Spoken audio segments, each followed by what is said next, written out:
Yeah, she still gets it.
What are we talking about tonight?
It's always an omelet.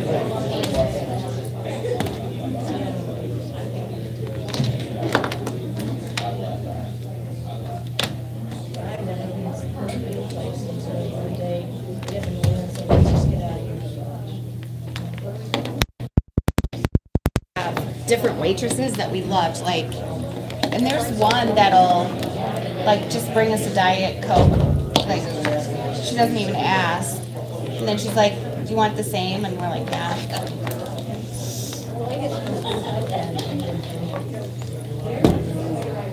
I'm sorry, I've got a mess here. Let me see if maybe I can still get it back. I got it hooked up last time, which was helpful for the policies that Yeah. we have them open in front of me. So,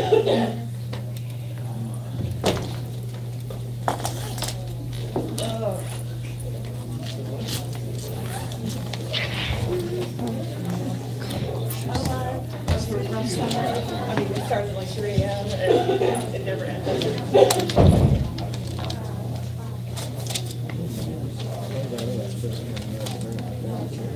I know. I was like, you said it, and I was like, okay, wait a second. Oh my god. And I thought, what's this? I'm not like 90% sure this is over, but like the way you Yeah. said it, I was like, if this is an ongoing thing, then I definitely have to scope it. Yeah, Probably no. should've just waited until 2 days afterwards, but I mean, we put that to bed like 2 years ago. It was kind of just like, so this you don't want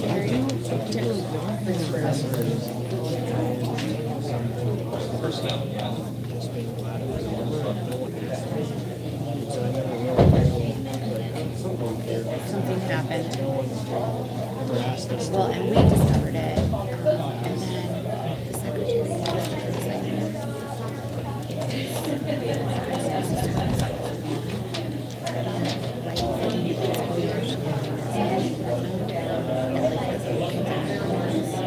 so then it was like we couldn't like go back and really ask questions, and then we didn't want it to seem like we were implicating this person who has diminished capabilities. So it was like it was a bad situation. it's an ugly one. How we felt like each other when we were out of this science like already. I'm just like possession.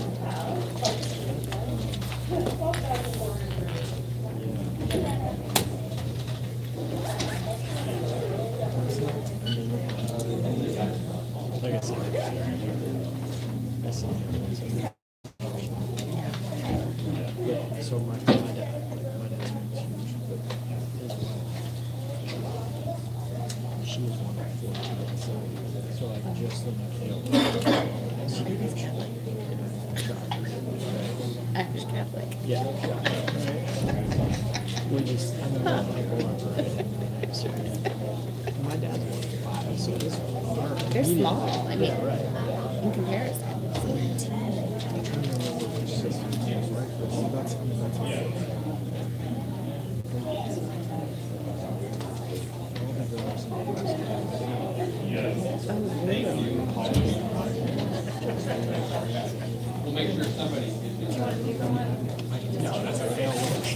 Yeah. So how many first cousins did you have? So he's 1 of 5.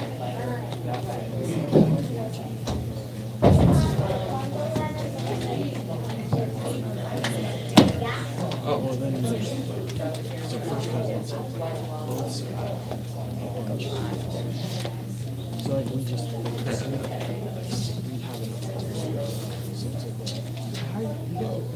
we have yeah. we don't know. We don't know. There's no cousins. And then you have to be careful who you date. Like, Randomly, like all the ones our age were oh, well, that was it. but yeah,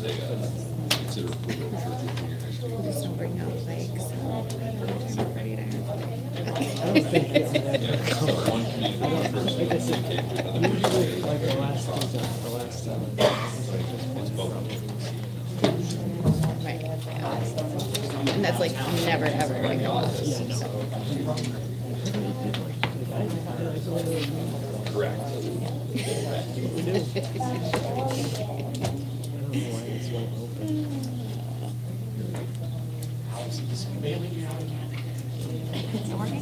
Yes.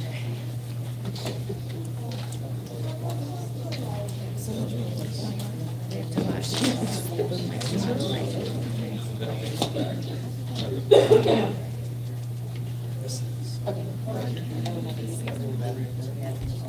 Really? I put it out there, so I thought So they're really good. Yeah. I will.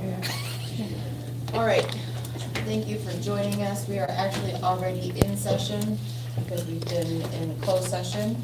So if we can all stand for a moment of silence.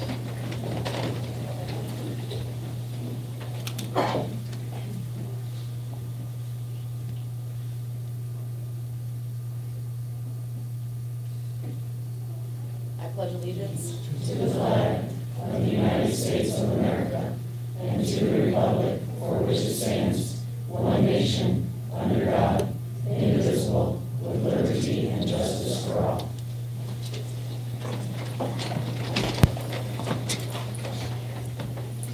Okay, first up, we have our recognition of visitors. So first, I'm going to ask Mackenzie and Hayden Musser to come up and talk to us about their trip to nationals. Hi everybody, I'm Hayden Munster, and I would just like to start off by saying thank you for sending us to Atlanta, Georgia for Amazing Shake Nationals at the Roy Park Academy. I learned many things, but one of the most important things I learned is you can't take life as a competition. You have to learn from experience. And so I'm going to apply that to the Great Girls Group Shake this year by not taking it as a competition, but using my experience to help me further in life, like job interviews and college scholarships. Thank you. Thank you. Hello everyone, I'm Mackenzie Messer and I'm an 8th grade student at Churchill Junior High School. I would also like to say thank you for having the opportunity to go to Atlanta, Georgia and compete in the Amazing Shake Nationals. Before I went to Atlanta, Georgia, I always thought, fake it till you make it. Put on a smile, you'll be perfectly fine. When I was there, I was having a private conversation with Mr. Clark and he said, express yourself, be you. It'll help you so much more. While I was there, I expressed myself to others. I had emotional talks, which is what I felt helped me through the competition. And I'd like to thank you guys for helping me get there and experience that. So thank you guys so very much. And we would like to invite you guys to come to the Theo Pass at 9:30 on April 18th to watch the first round of the Great Girls Group Shake. Thank you guys.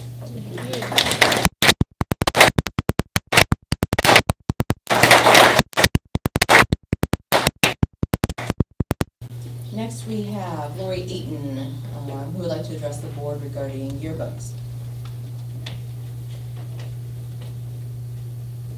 Hi everybody, my name is Lori Ayton. I live here in Galesburg and I'm a GHS yearbook instructor. And I'm here to encourage you to reconsider the decision to delay the purchase point for our yearbooks. Last July, when online registration opened up, the messages started coming in to me asking where the tab was to purchase yearbooks. Having been a long-standing option, I honestly thought that there was some mix-up or some glitch with Skyward and that the tab could soon be restored.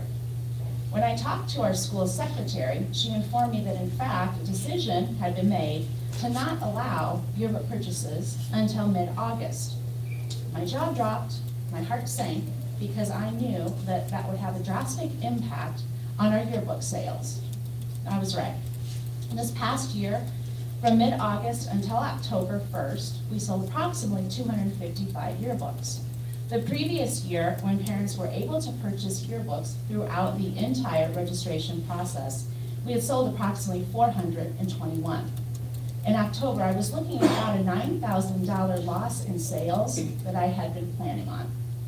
It felt as though our yearbook business had been severely undercut, and I was not even given an explanation or conversation about the decision, even when I asked for one.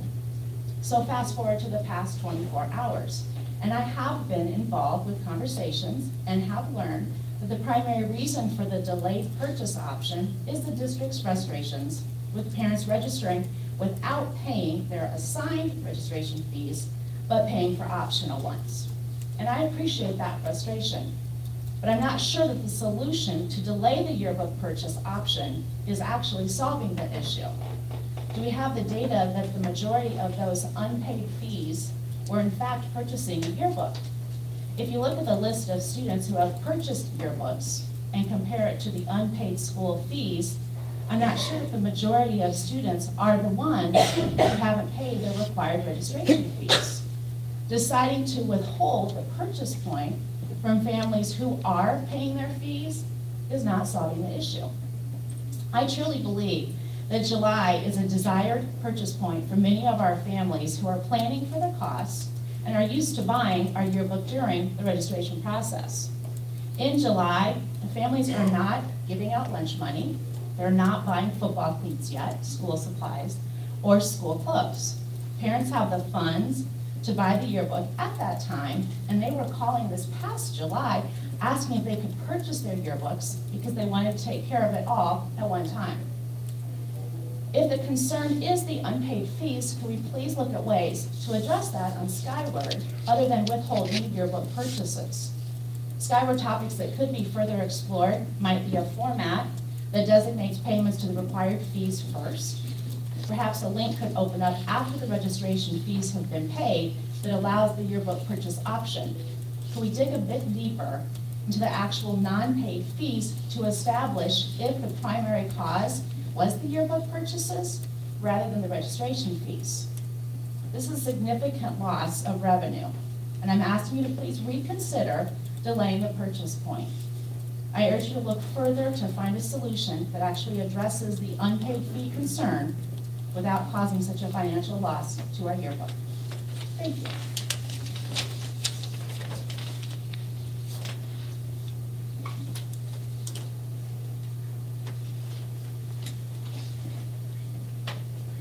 Thank you. Now we will have our presentations to the board. First, we will hear from GHS Student Council representative. So 2 weeks ago, Student Council helped organize the Knox County Special Athletes basketball game, and we raised over $900, which was outstanding.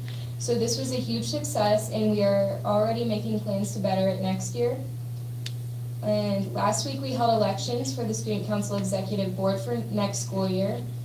And the results were for President, me, Haley Cox, Vice President, Emma Wolf, Corresponding Secretary, Emma Hawkinson, Business Secretary, Jake Gillenwater, Reporting Secretary, Kaylee Williams, and Public Relations Manager, Isabella Qualls.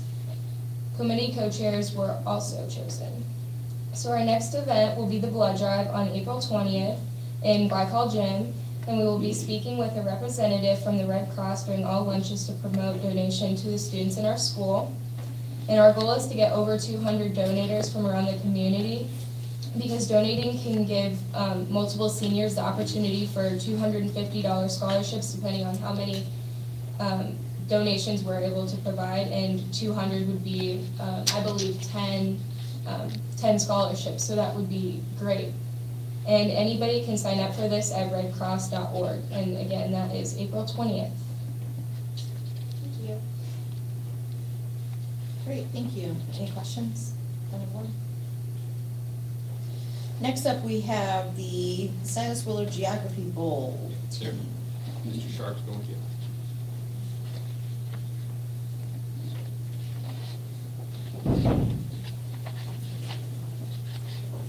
Good evening. I would like to recognize the Silas Willard Grand Champions of the Regional Geography Bowl with Coach Hua.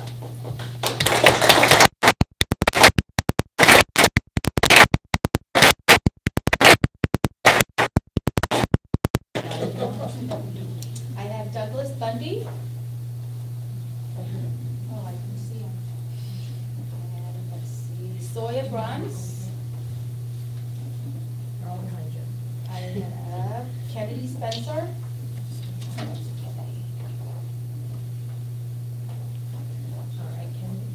Noah Crawford. Clarence Harris.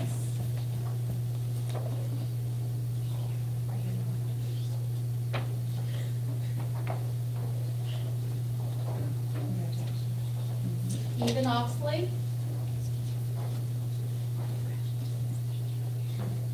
Reese Warnsing.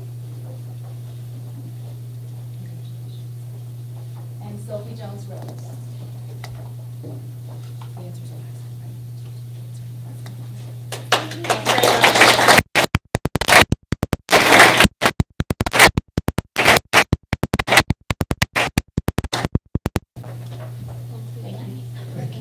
Congratulations. You're not trying to stop us with Jack. Take it, Jim. Really, it's been fun.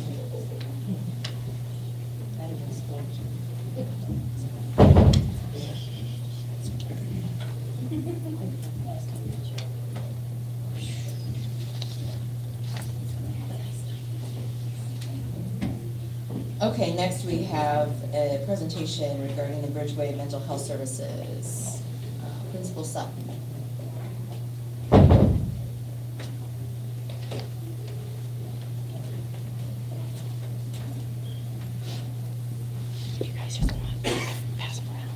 All right, tonight's exciting, because it feels weird that about a year ago, we came before you guys and kind of asked for permission for Lombard to enter this partnership with Bridgeway. And the thing that's neat is, still to my knowledge, I think we're about only the second middle school in Illinois that has a partnership like this, to have a full-time mental health counselor at a facility.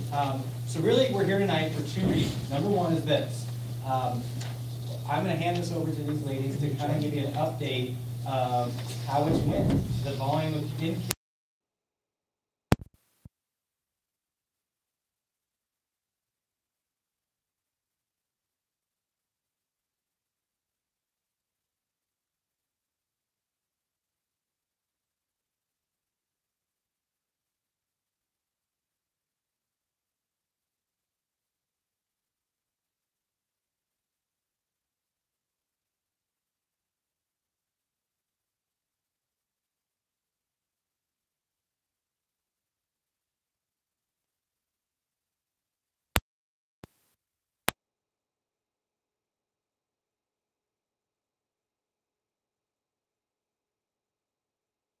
introduce Mrs. Sarah Bates. She's been the mental health counselor over at Lombard since November of this year. And we're joined by Jessica Donaldson and Stacy Brown from Bridgeway. So we started this process about a year ago. As you remember, we came before you and we made this request. We were a little bit behind the eight ball when we started because it was very far into the summer. And so we had a pretty lofty goal about trying to get somebody in there when school started.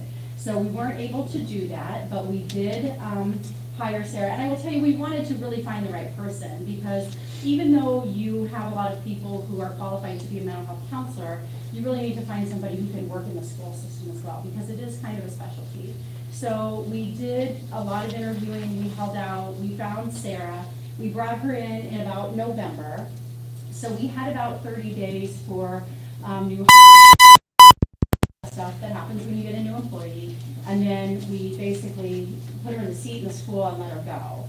And so we've got about 3 to 4 months of good, solid information and a way to see what she's done in the school, and it's been very productive. I think that probably Nick and Sarah can talk more about what they see every day, but from what I've seen from a higher level perspective, it has been very beneficial. We've been able to address the needs that the children have in the setting that it's occurring most often. We've been able to take some of that pressure and stress away from the teachers and the school administration and deal with the mental health issues with the children directly there with Sarah. She's worked with the students, she's worked with families. I've had people come into Bridgeway for other services who have actually had their children working with Sarah in the school and given me a ton of good feedback about how she's interacting in the school, how she's doing with the children. I think it really goes to the point where we're seeing that need met that Nick talked about a year ago in his school. And so we've really seen a lot of progress. So I'm going to let Jessica and Sarah talk a little bit more about it, but wanted to thank you guys for the opportunity that we've had this school year and how we've really seen it progress and do really, I think, what our entire intention was when we first approached you about this last year. So we think one of the important factors that we really wanted for you guys to be aware of as far as this program goes is that we initially started out with the understanding that there was a need in the school, but we brought Sarah on board. We really had to identify the specific kids that were in need of that service. And one of the interesting things about the program that we've realized through the referrals is that a lot of the referrals for kids who really needed the service came from other kids in the school. And so we think that really says a lot about Sarah's work in the school, but also about the kids themselves, that they're willing to identify their peers, identify their friends as someone else who needs the support service. And those have been the ones that have been engaging really well. Anything else about the day-to-day? I mean, I think that You know, I have students all the time who are coming in that just want to talk about things that are mental health related because they have a lot of questions. I mean, middle school is a really tough time for a variety of reasons, and I think that probably all of us can look back on our middle school years and kind of wish that we maybe had somebody else to talk to. And I think that this position is definitely that person. You know, I can make referrals for them to the right person if I'm not the right person. You know, part of it has been connecting with the teachers and the staff as well, and right there in the office with them. And so to kind of see their day-to-day and be able to assist them in just supporting the students just kind of in a more holistic way. It has been just a great program, and every day I think that we are really making the impact that we want to make. And the goal really was just to come before you, give you a kind of a small progress report on how it's been since we started. And we had an opportunity to talk before we came in here, and we thought it was very important that you understand that while I think a lot of people think that when you talk about mental health issues in the school setting, it's from a behavior perspective. What is the behavior they're displaying? And you can always address the behavior, but what we're doing with this position is addressing the mental health need. And that's what the need was designated as when Nick came this first time to talk to us and when we came before you. Behaviors are the things that happen behind the mental health need. And so what we're trying really hard to do is address that specifically. So. And the one thing I would kind of summarize is this, that I'd like to at least point out is, they mentioned it, but I was not expecting this. If you look at that document and you really see the volume of kids that she's seen just since November, the number one referral that she gets for valid reasons to see her is referrals from other kids. It's not staff members. And so that indicates to me when I start looking at this, these are almost all instances of kids that wouldn't have been having their need addressed. And I would probably be an administrator stuck in that cycle where I'm trying to address behavior when I didn't know there was really a mental health issue at its core. That's been the thing that has really kind of stuck with me, and the thing that kind of gets me excited about the potential to see this grow. She's only been there really seeing people since the beginning of December, so I'm excited what this thing can. Do any board members have any questions? Do you get any self-referrals? I do all the time, yes, absolutely. You know, and those are great too, because I mean, it lets us know really that our students are pretty self-aware and that they know who to go to, you know, if they're experiencing an issue, and I think that that's part of it, is just having more people that they know that they can go to. And those are great conversations. You know, again, if I'm not the right person, then I'm able to refer that to the person who is, or I'm able to start that conversation with the family or with the teachers or with the administrators to really kind of just be another person to problem solve. Or just enough that a child is willing enough to come into Sarah, Sure, yeah. where if they were at home, Right, more likely right. they're not going to go to their parents saying, I really think that I need to see a counselor. Hopefully that would happen and that would be wonderful, but I think realistically we know that it doesn't. And so in this setting, if they're able to make contact with them because they really need it, I think that's really what's most important. Do you have any plans in place for assessing the efficacy of the program? We do. We really want to look at what things look like before, and then kind of at the end of the school year, we wanted to look at like tardiness, attendance, behavioral issues, anything that happened in school. At this point, though, we just don't have enough time or data to be able to do that, but it is definitely one of the things that we want to look at and measure. I don't have a question, but thank you for this midway report, because I know when we were hired, or when we brought it to us, one of the questions was like, how will we know, what's happening, so I appreciate it, so thank you. Absolutely. Are you collecting any aggregate data on the types of challenges that are being addressed most often? The reasons that referrals are made, affecting that? From the teacher end, I mean, just, you know, based on what they're seeing in the classroom and the reason that they're making the referral, but other than that, I mean, no, nothing else. You know, I think that, you know, we want it to really just kind of be an open platform for me to come in, and so I don't know that when you come in, you wanna. Well, but if you know the reason for the referral, Sure, I think that's what sure, you're asking. yeah. aren't you? That, and if there's any trends that you're seeing in what the students are identifying as the challenges, right? Are we seeing more depression or more identity related or more, you know what I mean? Like, are there trends in that capacity too? That would be interesting for me as a board member to Mhm. know. Well, I think for the reasons that the referrals are coming in, that will be easy for us to see and track. Right, and I believe through our system that we can track based on the diagnoses that Sarah's given them, that we're able to kind of track how many fall into certain categories. Any other questions? So hopefully we'll have some sort of update in June with the status of the grant and some plans to move forward. Thank you. Thank you very much. Well, this year we're paying for it out of Title I, correct? Correct. So the hope is we'll have the 708 grant to not only pay for this program, but also to expand to the high school and then to Churchill, and then have 2 that can service the K-5 buildings. And from whence is that money may come? The last year, there was a referendum on the ballot to Right. pay for, to create this board that deals with these types of issues. And so it comes from that pool of money. Okay.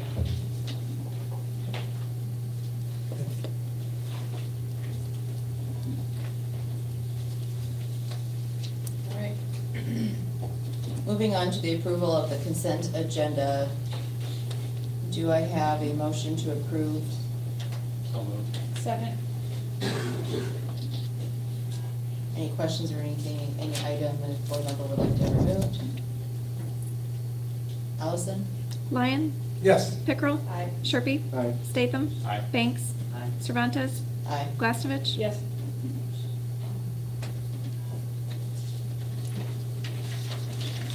Okay, moving on to agenda item 7, focus area number 1, relevant skills that lead to employability. First, we have the administrative report on curriculum, Dr. Asplin. Thank you.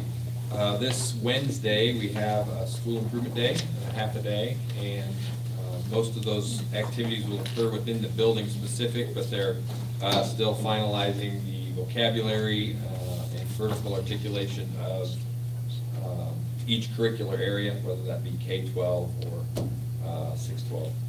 And everything seems to be right on schedule. There are different people depending on the needs. The elementary has a little bit different needs than the secondary, and they're trying to deal with that individually through that day on Wednesday.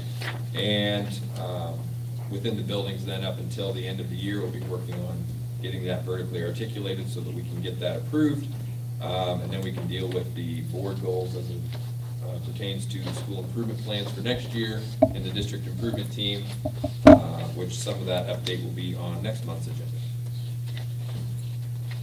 Any questions from board members?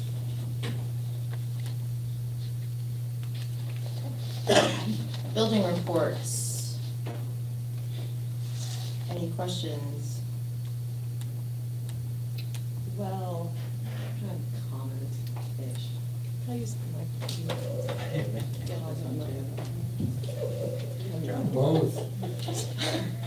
Well, I asked a question of Gail, because I saw listed on there, I can't see it right now, but the puberty lesson plan for the 5th graders.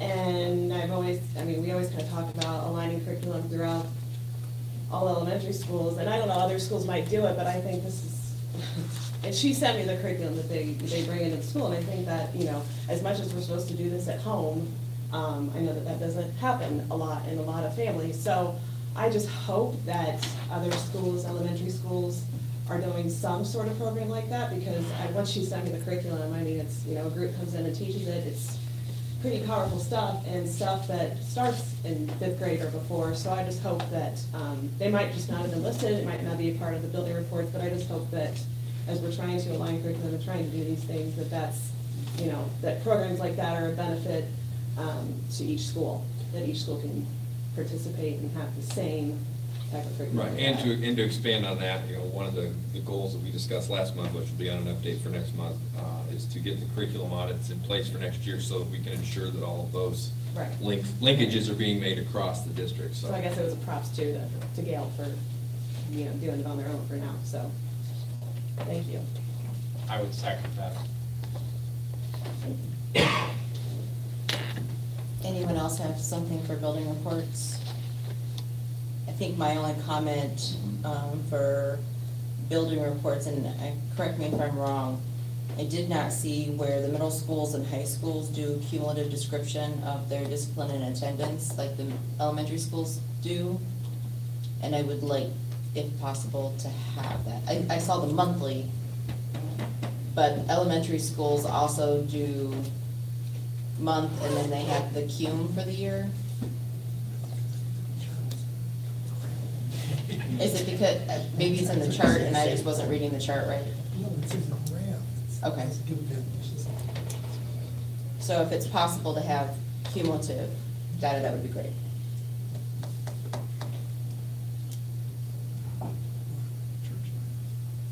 All right. Special education report, Dr. Michaud. Good evening. We're continuing to look for some of those specialized staff, speech pathologists and school psychologists. I did interview one, and now she's interviewing with the co-op, so I'm waiting to hear. Working on projections with the district for next year. I've been preaching for the last few months about MO, maintenance of effort. It did come in. We were 392,000 plus short from that prior year, but through digging through retirements, resignations, and high-cost students that left, I was able to come up with enough, so we now meet MO. So we're Dr. clear. Michaud, Yes. can you please make sure everybody's aware of what we're talking about? Okay. Three Stooges, isn't it? MO is maintenance of effort. So maintenance of effort is where in special education, you have some funds come from federal grants, and the rest of it is local funding. What the district spends in costs for special education, for educating the students. And so what the law says is you have to maintain that effort every year. So what we spent last year, we have to spend this year or more, or have exemptions as to why we didn't maintain that effort. There's basically 3 areas of why you didn't maintain an effort, or 3 authorized reasons why. One is a loss of high-cost staff through retirements or resignations. So in other words, those high-cost staff left and you brought in staff that cost less. The other is high-cost students. So you may have residential students or students that attend private programs, maybe students that attend in Galesburg but have a one-on-one that's a high-cost one-on-one, and a lot of other services that increase the actual cost for that student. And the third cost would be you had some type of a project or something that had to take place. For example, one school had to build a ramp for a life skills program. You don't have that project that next year. You're not going to build another ramp. So that would be an authorized reason for maybe not maintaining that effort.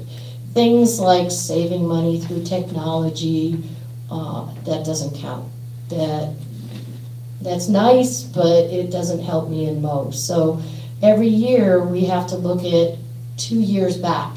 So I'm looking at 2015-16 to 2016-17 and why we met or did not meet MO. If we met MO, there's nothing I have to do, but if we didn't meet MO, then I have to research why that occurred. And then I have to submit that all through to the State Board of Education for approval for all those things I listed. So if I had a paraprofessional that went from one program to another, that's not going to count. That person has to resign or retire. So, speaking very broadly and simply, if a district, not our district, any district, made across the board cuts to all programs and saved $500,000 by cutting special ed staff, but they didn't meet the exceptions, what would happen? We would not meet MO and would be in violation, and there would be costs and fines associated with that.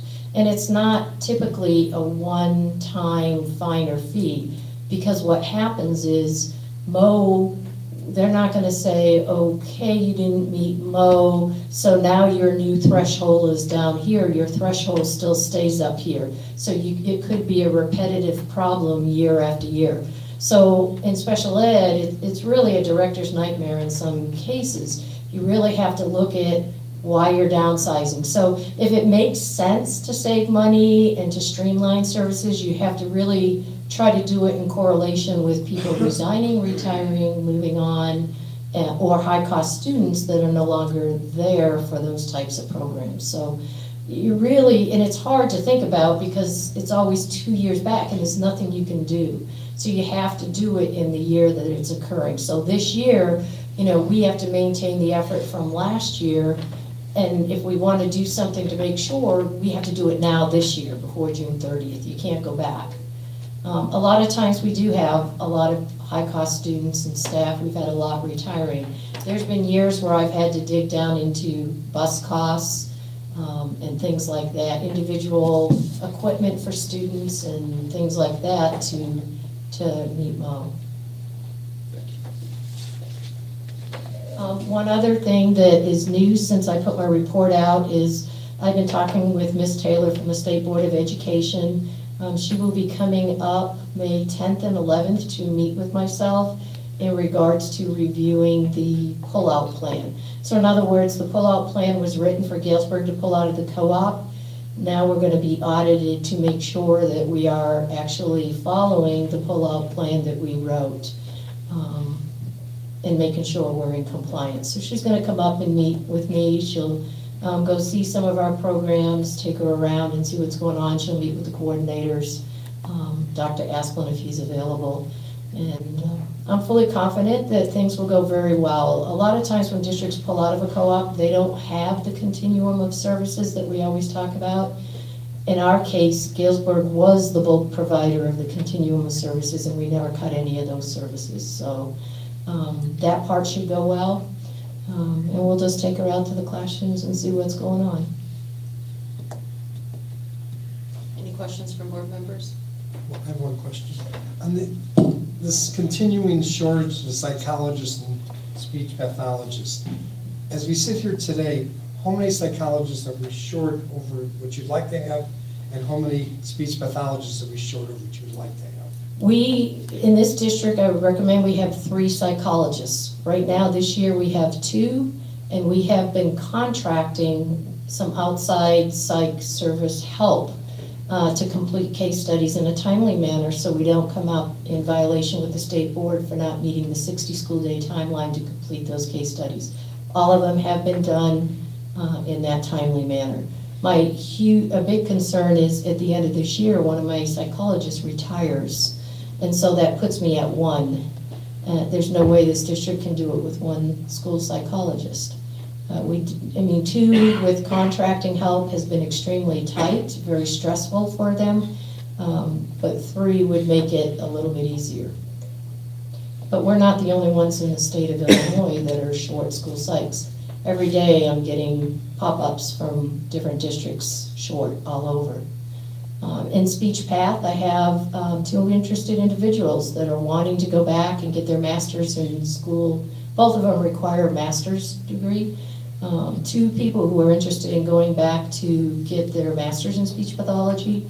One lady was nice enough to share information with me. She applied at Western. There were 20 positions open for the master's program and 150 applicants. So keep that in mind, how many are retiring every year or moving on or moving out of state versus the openings. They just can't keep up. So back to my question. How many speech pathologists do we have filled for next year, and how many would you like? We need a little over 8. I've been saying 8, a little over 8.5 speech pathologists. Right now, I'm short 2, but I'm working on 1, and I have a lead on another one. So I'm pursuing and tracking everything down. The lead that I have, she's not interested in elementary where my openings are. So I have a meeting set up with my speech path about the possibility of moving people around so that we might be able to give her a position that's more applicable to her range that she's looking at. And then they'll go with it. It's a very good group. Thank you. But on speech, we're limited by case size. The state dictates no more than 60 students can a speech path have on their caseload. And then you have to keep in mind workload. So how many buildings are you sending them to? What types of programs are they servicing? So for example, our communication room where kids are most of the time they don't communicate using verbal language, they're using PECs and other types of systems. They usually have higher minutes. Life skills may have higher in the elementary ages. So you have to kind of keep all that in the realm of things when you're looking at that 60's a number, but you also have to look at where they're traveling around to.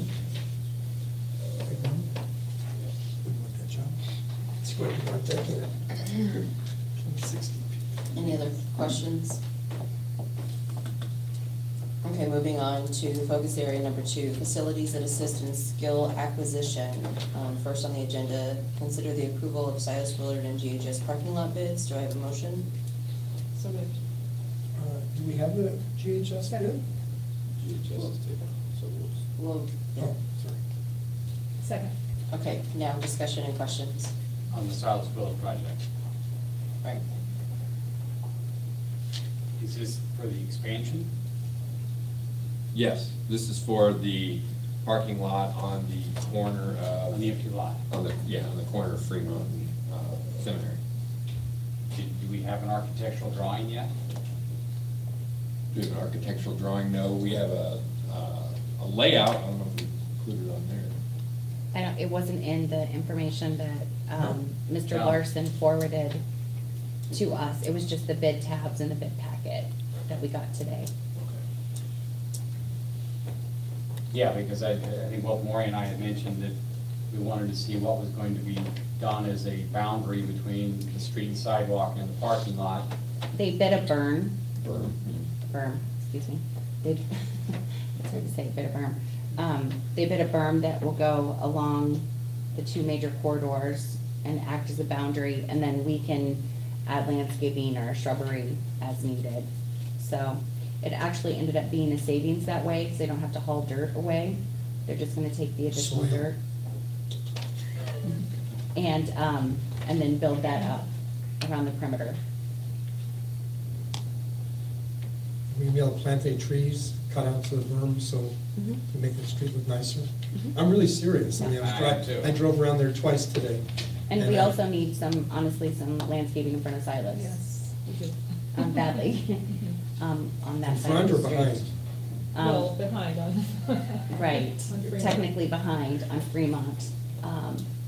Yeah, we're not doing the community a service, Right. not helping with the arbor of the neighborhood. Right, well, and I would ask, after we put this on the agenda, I got something from the engineer saying that the city needs to provide us a variance because it's, with the way it's constructed, it actually doesn't meet the code for how close it gets to the road with the berming. Well, that was one of my questions. I mean, I'm curious, how far back is the parking lot set from the road? What's the size of the berm? Are we talking about a 6-inch berm? Are we talking about a 4-foot berm? It's not in what we were sent today.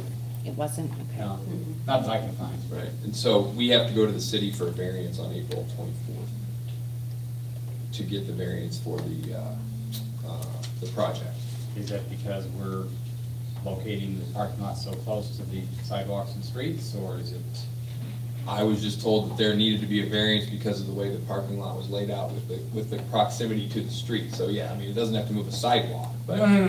But what Right. I'm saying is, I don't know what the variance is. I mean, are we running the sidewalk within 2 feet, the parking lot within 2 feet of the sidewalk, 20 feet of the sidewalk? Is this? Yeah, I don't have that information in front of you. They showed us a layout, and we didn't, unfortunately, for whatever reason, they didn't send us a scaled down version of that. When do they want to start work? June. I actually have, if I send this to you, Allison, can you pull it up on there? So if we do approve it tonight, I would ask that we approve it, given the variance from the city, if we don't get the variance. Subject to that, right? Yes.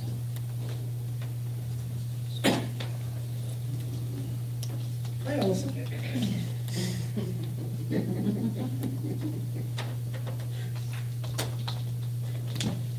There's cemetery? Yep. I'm sure. Yeah, maybe refresh it.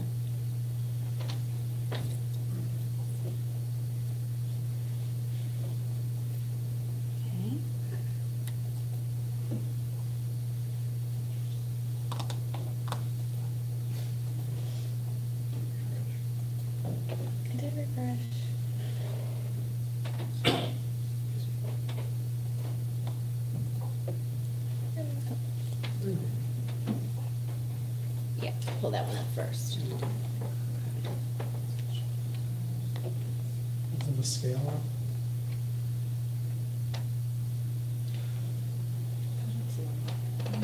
Okay, so the building would be to the right. And then Allison, can you take it down just a little bit, other direction? So then you'll see that coming off Fremont there, you'll only be able to turn in to the right into the parking lot. So no one will be able to come out to the south in essence. So Fremont Street is at the bottom of the At the picture? bottom and Seminary's to the left. Seminary's to the left, Mhm. perpendicular to the, Yes. obviously, so. But the parking lot doesn't enter onto either street, it's off of our driveway. Correct. Correct. So you can pull in from Fremont, Only if you're heading west. only if you're heading west, you can park, and then when you exit, you have to exit north, To the north, it's a one-way going south to north. and then you'll go Toward Pfeiffer. east. Correct. And then as you get to the top at Pfeiffer, it makes you turn east.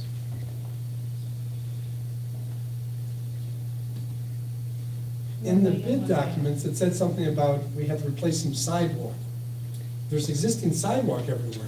It's to add sidewalk from the building to Willard Street for the students that will then be going to the bus. So we're Oh. gonna relocate where the bus. Across Okay. the playground, right? Correct. Okay, that's part of this bid then? Yes, you know where the indention is, where old Uh-huh. Willard was, so the buses will pull in there now and there'll be a sidewalk. Is that where the that goes buses across. come down? No, they come down that one way Oh, I see. from north to south. That's why we built that. And that was at the request of the city because we're having so many traffic issues off of Seminary that hopefully that Yeah, will backs take up all part the of this time. equation. And we did work with the city to plan this out, so I mean, I feel confident that we can get the variance because we worked with them and we did it. But, the idea is to move the bus to a more remote location, and then split up the parent-student drop-off area to where half of the building will drop off on the west side of the building, and another half will drop off on the north side of the building to try to facilitate the traffic flow. Well, I don't know if there's a way to address my concerns, but now that I see the drawing, I'm probably more concerned, is the proximity of the edge of the parking lot to the sidewalk and the street. I was hoping for a larger area of green / berm between the street, sidewalk, and the parking lot. I mean, I think this is just gonna end up looking to me like parking lot running to the sidewalk, and Is that the sidewalk? I don't know. Don't believe that is, like where the small dotted line is along there. I think the sidewalk would be to the left of that. Do you know how there's that actual, it's somewhat of a ledge that goes along Seminary Street? I believe that's where that dotted line is there. that's the ledge that drops down to the sidewalk. Correct. Is there anything on that diagram that shows the distance between that point and the edge of the parking lot? No, I don't believe so. Was there another picture? If we, it was just of the turn lane. It was just of how they're gonna build the turn lane. mean, if If we that's- were to expand the burn, I would say we're probably going to lose all of those parking spaces to the east there. And that's why I said, I don't know if my concern can be addressed, but Yeah, it just, Well, if the parking space is 12 feet long, and if the dotted line to the parking lot, it's at least 4 then. I wish we had a scale to this. There's no scale on the bottom anywhere. You just move to the right. it looks like the width of a parking space to me between the parking lot and the edge. And there's not much room for green and trees.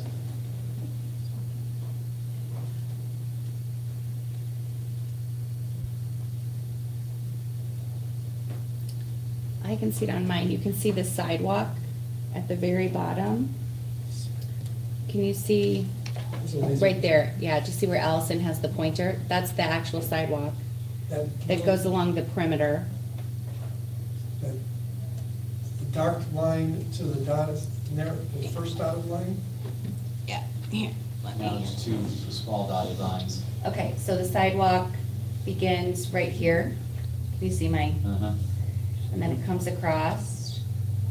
And here's the light and that junction box right there. And then this is how it goes down Seminary. So the two dotted lines right here And if it's represent the remotely to sidewalk. scale, then there isn't even a car parking space width between the sidewalk and the edge of the parking lot. Probably not, no. So if I'm hearing the concerns correctly, we're wanting a drawing that's more to scale so we have a better understanding of what that parking lot, what it's gonna look like. Are we gonna be able to landscape it in some capacity, how close it is to the street, et cetera? Those are some of the questions. Okay. So would we like to table this? We still have a discussion or question before the board regarding our 6-month board evaluation meeting. And we could essentially request more information regarding this. Which I just did. And bring it back before the board ahead of that board self-evaluation meeting to vote on it and then go into our board evaluation meeting in a couple of weeks. And I mean, I would appreciate that, it's just, I'll be honest, I'm not sure my concern is if we're shooting for that many parking spaces, I'm not sure my vision will be realized. Well, why don't we see if Mr. Larson can maybe give two options, have it to scale so you can just see how many feet we're talking about from the sidewalk to where the parking lots would start. And then he can potentially look at a different option where there would be more green space. And I know how important parking is, it's just, that when we voted to tear down that building, I had just hoped to beautify the campus rather than just blacktop it. Well, I've asked for greater detail on that, so that you can. The area to the right, so that's going east of the parking lot, before you hit the driveway, what's it in that blank space? Where are you looking? To the east, to the right of the parking lot. That's. No. Right in between that and the Yeah. parking lot. Yeah. Do we have a sidewalk plan for there? No. That money wasn't enough for a sidewalk. Must be No. grass. Or we put grass there? Yeah. So we could move the parking lot over and not have that grass there, right? Yeah, good. It would give us more space on the west side. And lose then down at the bottom toward Fremont Street, lose maybe one parking space.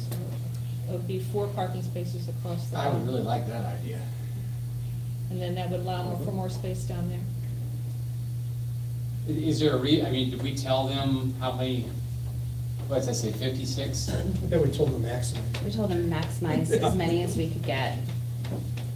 And we told him to get a visual berm so that there was, from ideally from the street, it would look like a parking lot, it would you would see grass. I like the idea of You would lose 4 spaces. at least across- lopping off 4 spaces. And you, I mean, you don't have to do it at the other end, obviously, because Right. it would just be there. And Can you then scroll down? What's right to the north? A house. That's a house. There's a fence along that line. There are 3 houses. I know, I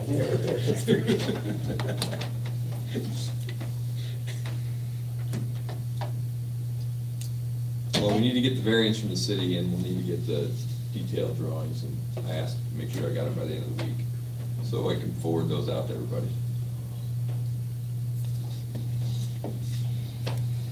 So then we will table this until next meeting? We have a motion on it. Right, exactly. So, You made the motion? Member Bickrell. Withdraw the motion.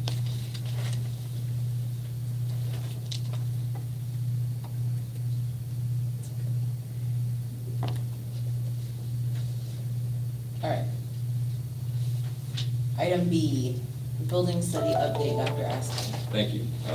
We are in the process of sending out letters to select architects, including our current, to talk about how we can move, and I know that there was a long report that was given to the board last year on, I believe, 9 different options for our current facilities. However, I will be the first to tell you, in looking and reviewing that document, I felt like there were some other options that could be explored, even though there were 9 there that weren't exactly fleshed out. So we want to look at, potentially looking at some other architects to see if there's some other ideas out there to build on the plan that we already have, not just to throw that away. So that the goal is by next fall, this board will be given at least 3 options, probably, hopefully no more than 4. Looking at our necessary health, life, safety expenses that we have to make to figure out what's the best way to maximize our funds. And to look at what are the best ways that will, as we look at in focus area 2, facilities that will assist in the skill acquisition we want. So how much money do we need to put in certain buildings versus what's the return going to be? So with our health, life, safety amount, we're, in the tens of millions of dollars, if we just did that project, and that'll be one of the options. But those options, if all the money is spent on that, the buildings will look the exact same. They, no one will be able to notice anything from those funds being spent the way they are. That's just replacing pipes and floor tile and things like that. So we would like to give the board a few options so that we can move forward with whatever plan we're going to do, because we only have 7 years left on this current health, life, safety study, or actually it's closer to 6, to be able to do whatever we have to do. You get 10 years. You can get some extensions, but those aren't guaranteed. So in the coming months, we hope to be coming forward with some advanced ideas on that, and we will keep you obviously informed along the way before we would spend any money or commit any resources, but we want to make sure we get the best ideas out there that we can so that we can move this idea forward rather than waiting for this timeline to expire. How many firms have you sent this to? I believe 5, I think. 1, 2, 5. 5 that I can think of. All of them within a drivable distance away from New York or anything like that. All within Illinois. All, I'd say the farthest south is a company from Decatur, and the farthest north is Chicago. Quad Cities, Canton. I guess I would cover it. Any other questions? I'm glad we're looking for other answers.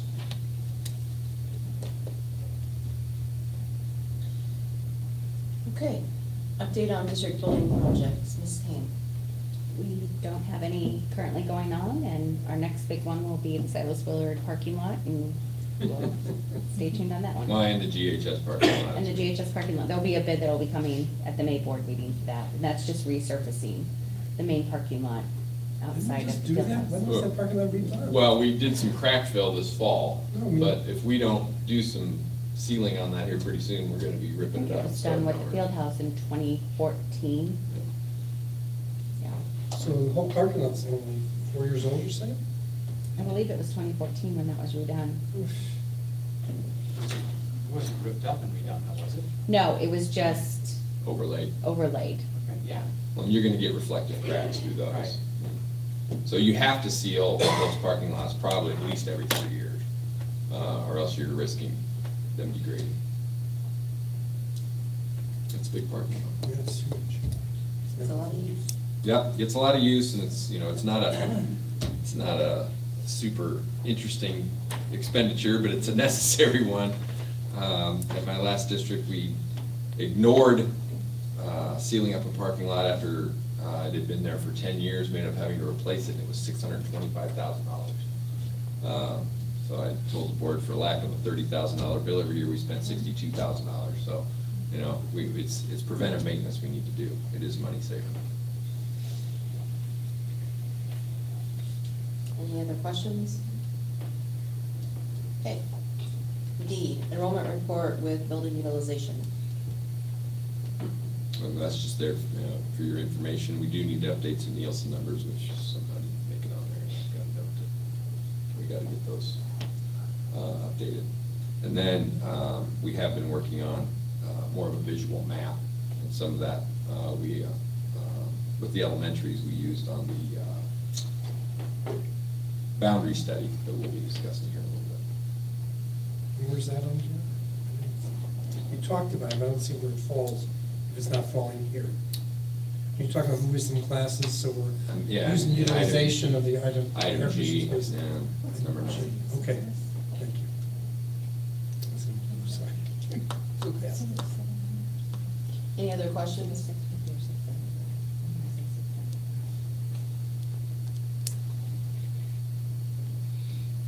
I'm glad we're getting.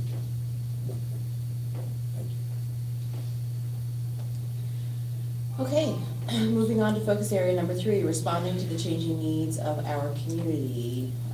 A, District Improvement Committee discussion and District Title Plan, Mrs.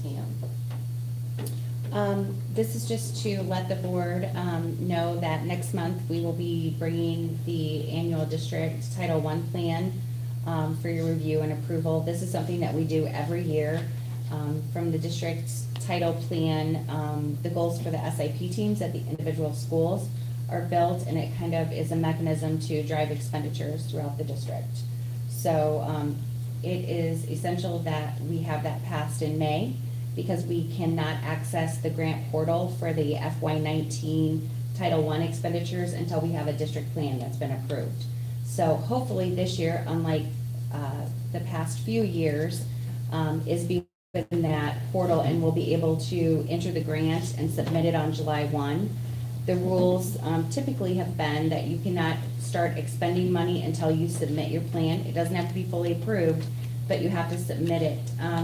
This year, the submission date was November 15th because of all the issues with the state. So we're really hoping that we get back on a normal schedule with submission of title grants and idea grants and everything where the state is concerned. So we want to make sure we have that district plan approved in plenty of time so we can respond to the grant opening up as soon as ISB tells us is available. But they're only passing through federal money for that. For title? Right, Correct. so we should be concerned about where The state Department of money. Education is going, in terms of public education. But that's already been approved for FY19, so we don't really need to worry in terms of titles always approved a year in advance of what the distribution to the states is going to be. There's no federal budget. Right, I don't know exactly how that mechanism works, but that's, yeah, and I'm not exactly sure, Maury, how that works in terms of, but we have our projected allocations. They usually end up becoming more than they project in the fall, but we're attending a meeting here in a week and a half, so we'll know a little bit more about that when the portal will be opening. Any additional questions? We'll move on to consider approval of board policy manual sections 5 and 6 in the current press policies. Do I have a motion? So moved. Second? Second.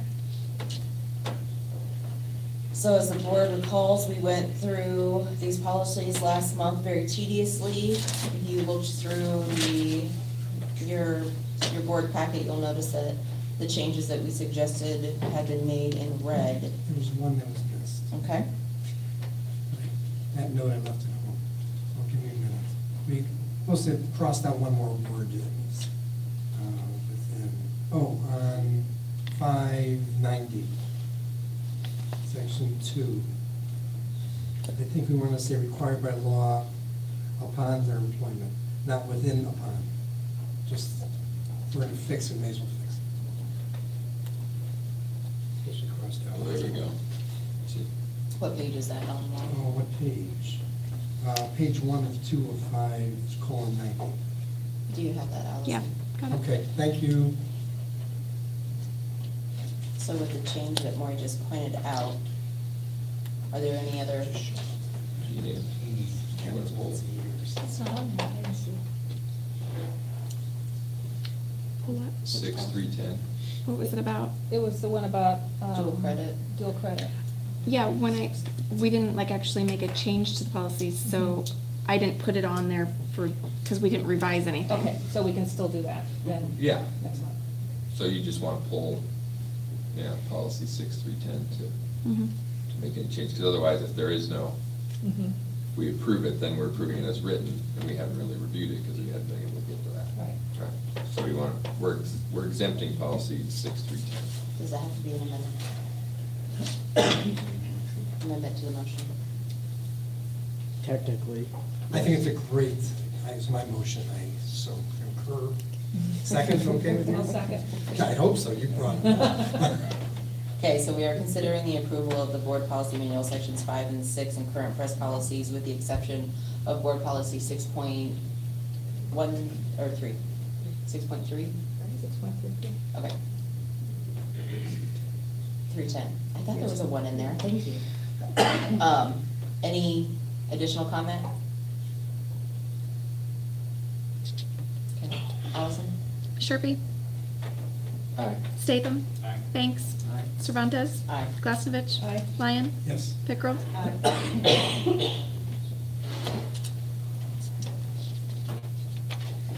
Okay, so first reading, board policy manual, section 7 and 8. We'll let Dr. Asplin start this conversation. Well, I went through and looked at all of them, and I know, looking at my neighbor here, he has a lot more recommended changes than I did. I was cheating off you. I just looked at 7180, we had the wrong person there for the complaint department. Yep. So I recommended we change that to update that. And then I'm gonna turn it over here. Well, you know what other people are gonna have? Those are the ones that I have. And 715, it talks about things that have to happen in a reasonable amount of time for the request. I think it's too vague. A parent's child may upon request materials within a reasonable time they would get back to them. I think it's too vague. One person's reasonable is another person's unreasonable. No? I don't know. A little specificity may go well. And in terms of these things, if a child's over 18, what's their relationship to all these pieces? They reach the age of majority in terms of what's appropriate. Can they ask for, is it their questions or their parents at that point? Theirs. It's the child's. Because we're not talking about that at all in here. Correct. Should we be? I don't know. That's a good question. Well, once the student is 18, they're from a legal standpoint, they don't, their parents don't matter in terms of their educational rights. So I don't think you necessarily have to completely rewrite the section, because this is addressing parents, so this would apply to minors and under, I believe. So if a parent of an 18-year-old questions the curriculum content of material, we should not be listening to it? Well, you can listen to them, you can listen to them as a member of the community, but they don't have any rights to student records once the student has turned 18, unless the student waives that. It's essentially the same situation that a parent has with regard to a college student who wants them to go off to college. Or even medical, even when you insure them. That's right. I've argued with many medical offices in the last 6 months about that very thing. I'm paying the bill. I should have, no, they're over 18, you only have access to pay the bill. Oh, okay, thanks. Unless they sign that little thing. Unless they sign that little That says thing. that you may share it with. And so far, my 19-year-old has not done that. Just for y'all's information. So. I guess in that reasonableness, should we do something about it? Where are you looking at? On page 1 of 7:15, parent, student, any material used as part of the child's within a reasonable amount of time. I see. What would be reasonable? What do you suppose would be reasonable within?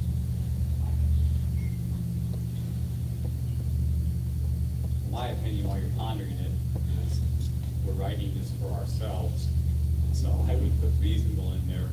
versus a time limit we lock ourselves in. I see Luke shaking. It's all according to who you're drafting the document for. I'm looking at it as drafting it for us.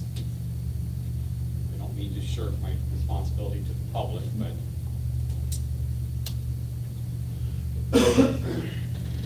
Are we seeking a solution when there is no problem? No offense, that's my opinion. No offense taken. Okay, it's not coming up. Okay.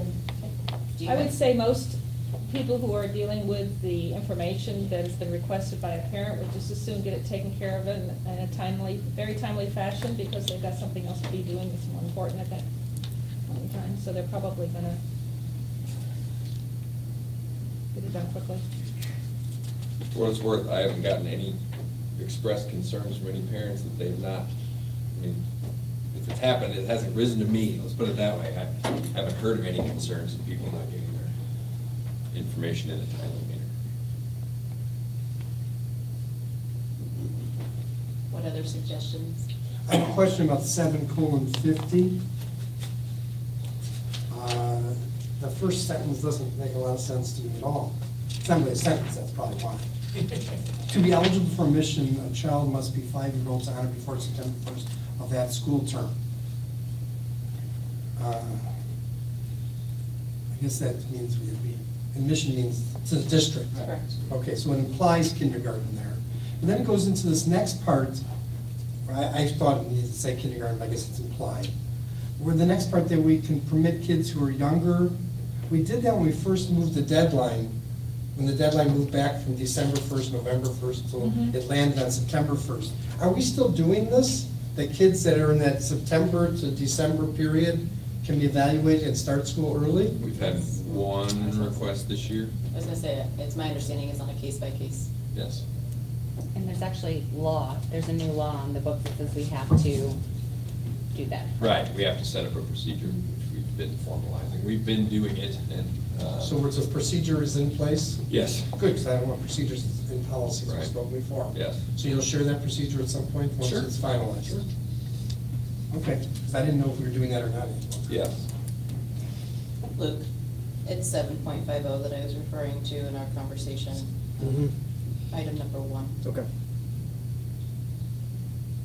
For clarification, I'm just trying to understand where that policy is coming from that requires birth certificates, what's the reasoning behind it? Because it's actually provides some contradictory guidelines for us as a school district, where on the one hand, federal law requires us to educate any student regardless of status, but then this particular policy requires us to gain birth certificate information from students, and if we don't comply, we have to let law enforcement know. So I've asked Luke to look into how that contradicts each other and what that means for our student population.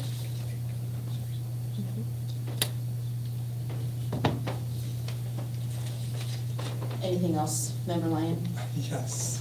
7:100. I believe, unless I'm mistaken, at least we used to do it, that we need to have some health things when a child started preschool. That's still required, we probably should include that as well in the policy.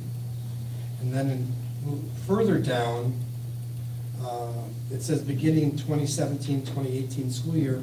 We can probably get rid of that if we're revising this, because we're already moving forward. So scratch that language, you mean, and say an age-appropriate development Right. history? So you would just begin and age-appropriate developmental screening. Where would you want to put the I think up preschool here, stuff if there? that's a requirement, we should include it when those requirements are involved. We should check with So there should be a our one, nurses. so you There's- want to add it to entering Yes. preschool? Yeah, pre-K health Right, if requirements. that is the requirement, it was previously. Now, if they've had a pre-K screening and then they go right into school the next year? Do they need the They kindergarten? still need another kindergarten. It is Okay. terrible. It's a near, unless they've never revised that. Okay. No one else any question about anything? Oh, I waited till you're. No, you go on, please, Amy. I just have one. You may have the same thing, so go on, No, please. probably not, because mine's always about, well, like, Wayne left, but he's the one that brings everything, it's part of our policy, but we never do boundary studies, so I don't know why it's 7:30, why it's even in there. But we did it. We did do the boundary study. We just didn't make any changes on the Well, boundary I never study. saw a boundary study.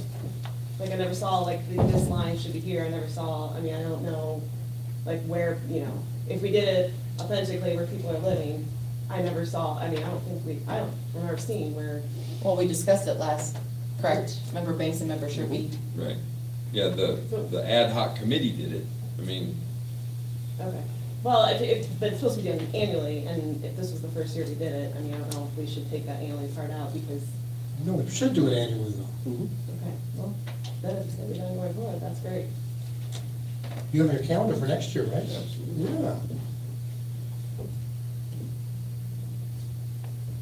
That was all I had, Mark. Go ahead. Oh, darn it. I went back to 30. So I say, did you go in order? Yes. I did 7:50. On 7150, what kind of procedures are there for police interviews? Do we have something written out for that? It says we do. Yeah, I know I looked at that too. She'll develop procedures to manage requests by agency officials or police officers to interview students at school. We have procedures, I don't think we post them, and so that would be the thing. But all our principals know the same procedures. That would be a quiz I would have to get. Well, we can do most of it, no. Yeah, that's something I can make sure that we I mean, if we carry have out. procedure, I mean, we Yeah. don't want procedure in the policy. Right. We want everyone interacting with the peace officers in the same manner. Correct. For all of our children equitably.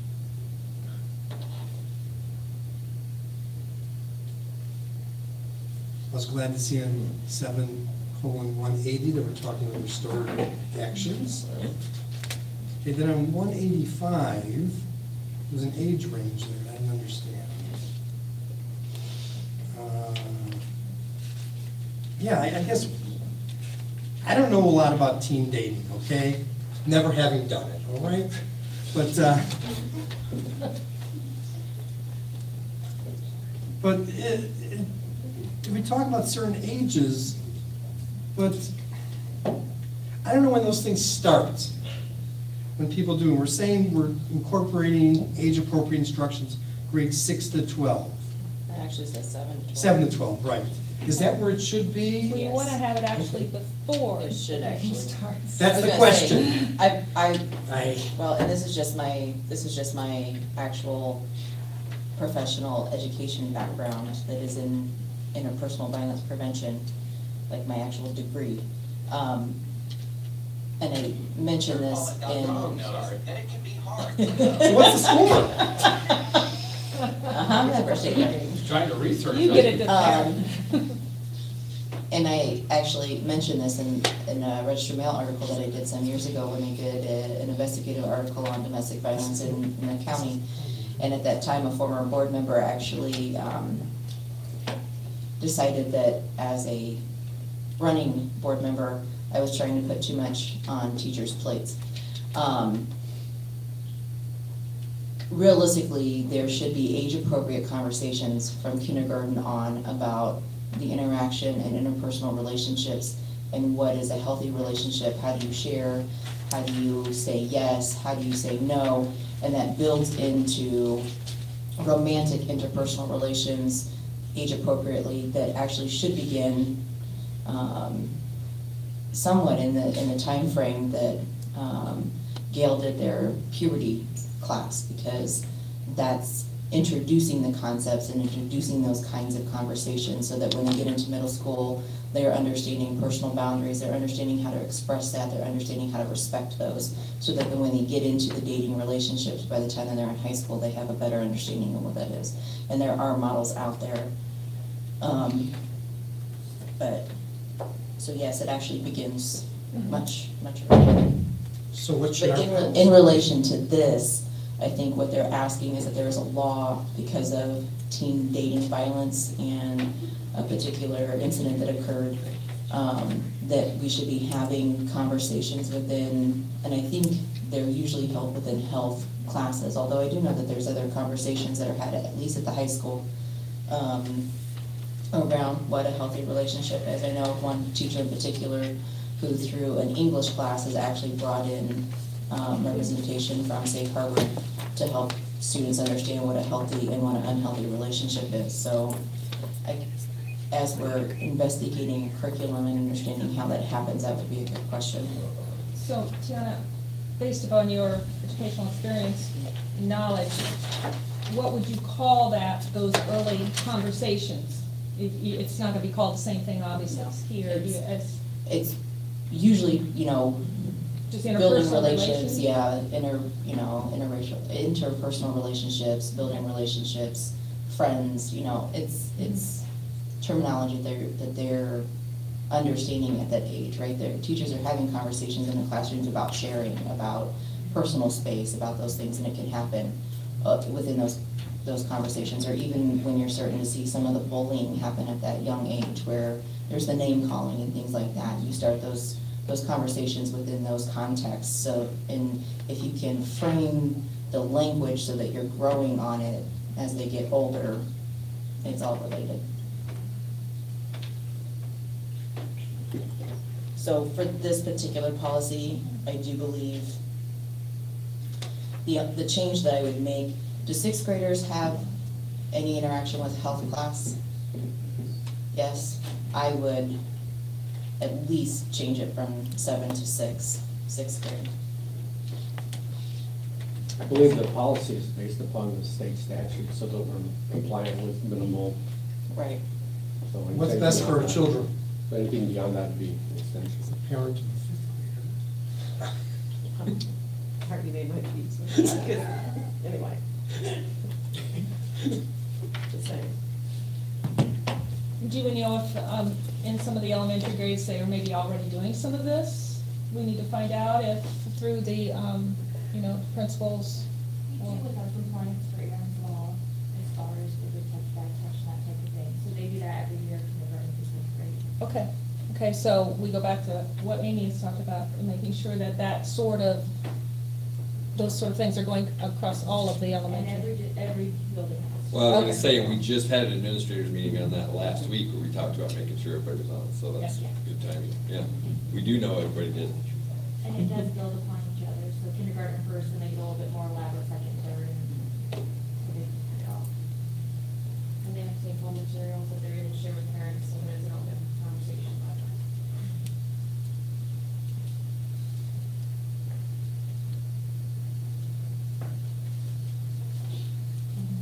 Anything else with that? Number one? On 719, 190, excuse me, I dropped the digit. This issue about medical cannabis, we say that they can have something that doctors prescribe except for medical cannabis. Is that statutory? It is. Okay, thank you for the clarity. And we talk a lot about weapons, and we don't want weapons, but for sure, at school, but we don't talk about explosive devices, or look-alike explosive devices, because I couldn't find it. And, we had a hearing dealing with it, even a talk of such things. I'm not sure if that should be included in here in some manner. Maybe I missed it. I've just been trying to review it again. I'm pretty sure I didn't. I think we should have some. So add that to the list. I don't, what do other people think? Thoughts? I would think. Look-alike explosive devices. We used to have all this list of other things they shouldn't have, and I don't think you should have that either. It doesn't look like it's included in the definition of a weapon. No, so we need something else as another piece, because we don't want that. Incendiary devices. Or look-alike. Look-alike. Right.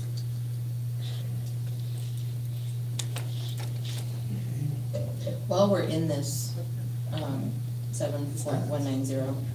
Oh. I'm being kind of facetious when I say this, but aren't 16 and 17 basically the same thing?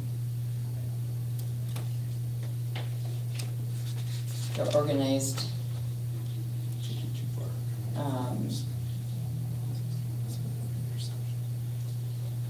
So for the public out there, 7.190, 16 talks about being involved with any public school fraternity, sorority, or secret society by A, being a member, promising to join, pledging to become a member, or soliciting any other person to join, promise to join, or pledge to become a member. And 17 says being involved in gangs or gang-related activities, including displaying gang symbols or paraphernalia. In my world, those are two of the same things. They both have signs, they both have symbols, they both have things. So you would just need to incorporate the part about the symbols and so forth and signs within the same. Yeah. Combine 16 and 17. Unless there's any reason why they have to be separate.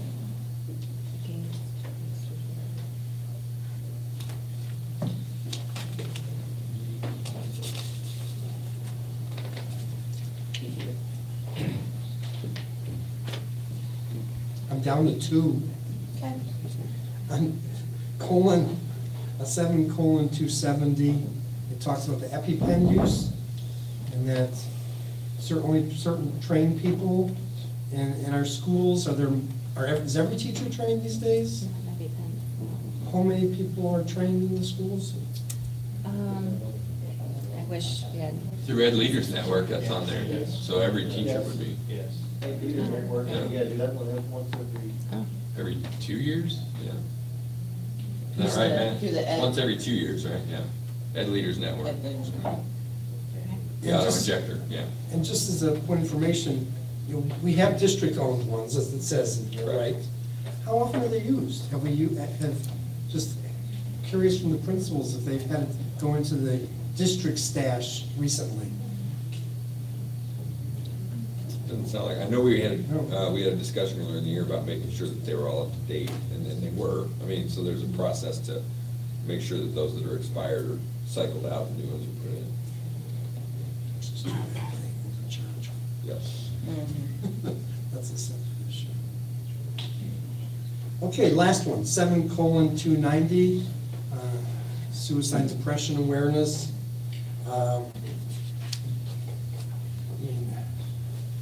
It says we have a prevention plan program. Do we It's have part of the one? health curriculum, but in terms of other than that, I don't think we do. Okay. This is a pretty serious issue. And we have a relationship with Bridgeway, and they do a mental health training to help provide skill-based. And I think I don't want to put words in the mouth, so I'm not going to say that they do it at no cost. But I know that it has been done they have done something similar for employees at Knox College. So I do know that it exists, and it is a pretty straightforward, these are the things to look for, this is how you can approach it until you get to the next step needed. So that could be something that we look into, because I want our educators to feel comfortable. It says we're doing that. Right. Other comments on sample? Are there any other, I just had more questions about how we are actually implementing, so it wasn't anything about changing policies. I was curious, 7.80 talks about religious observations, and being able to, and I'm curious, I don't know if we have numbers. Do we have, oh great. Sorry about that. I have to have my phone, I'm on a call, but that wasn't the duty of the student. Do we have in our district Muslim identifying families?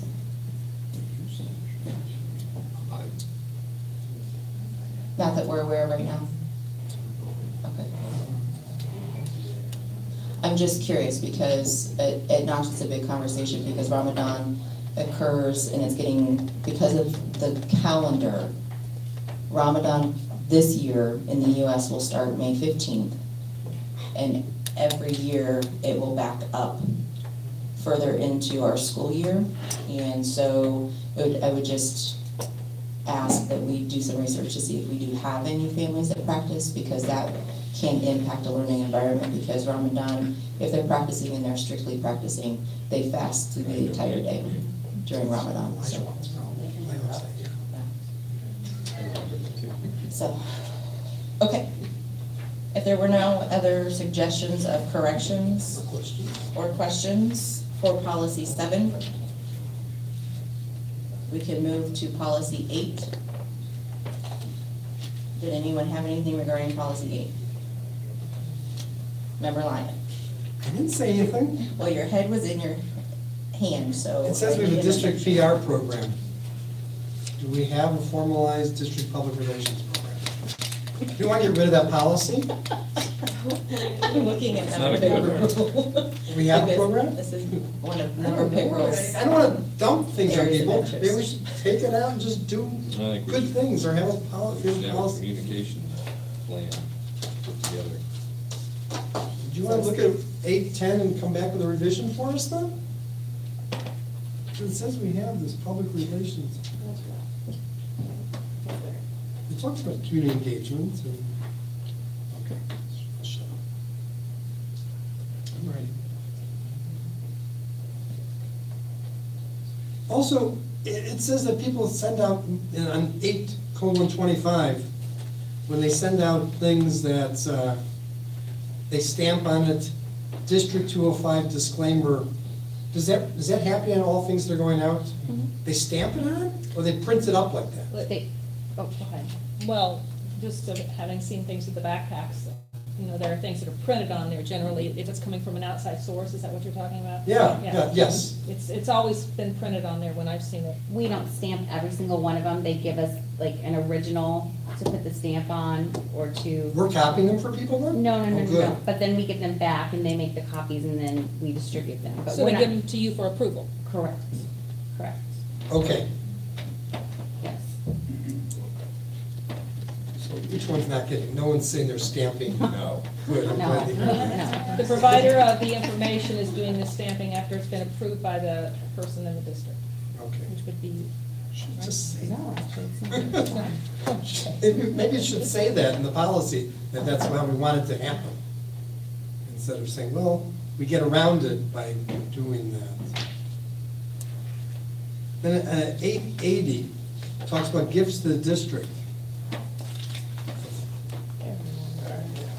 Are we ever aware of all the gifts that are over $500? Do we want to be? I think we want to be these days. But I don't think it's the board we need to know. But isn't it telling us we should be aware of it? Right. And like the large gifts, are always approved by the board, like the scoreboard. Okay, what's your definition of a large gift? Well, That's for us to define. I guess it would be over $500. Over $500. Right? Wouldn't it? I mean, according to the policy. Right. It's saying. $500 doesn't buy what it used to. If people are comfortable with that figure, are people really coming to us with donations of $700? Would you like to start? No, I don't want to. I want to change the number. Well, then say that. Or say the superintendent has to approve things between $500 or $200 to $5,000, and over $5,000 the board does it or something. I mean, we hire a superintendent to make these decisions. We need to do what we say we're going to do. I don't know. I don't really bother. It's bad enough the state defines real things as $500. They've been doing that for 40 years. I will admit that is a little small. Okay, you come up with a recommendation for us. Would that be okay? I would say anything over $2,000. And should other gifts just not be acknowledged, or they should be approved by or acknowledged by you? Well, I would say me, anything up to that point would be, acknowledged by central office administration, superintendent, or a designee, that typical. But I'd say bigger ones that you should know about. You think a $2,000 threshold? I think 2,000 is pretty hefty.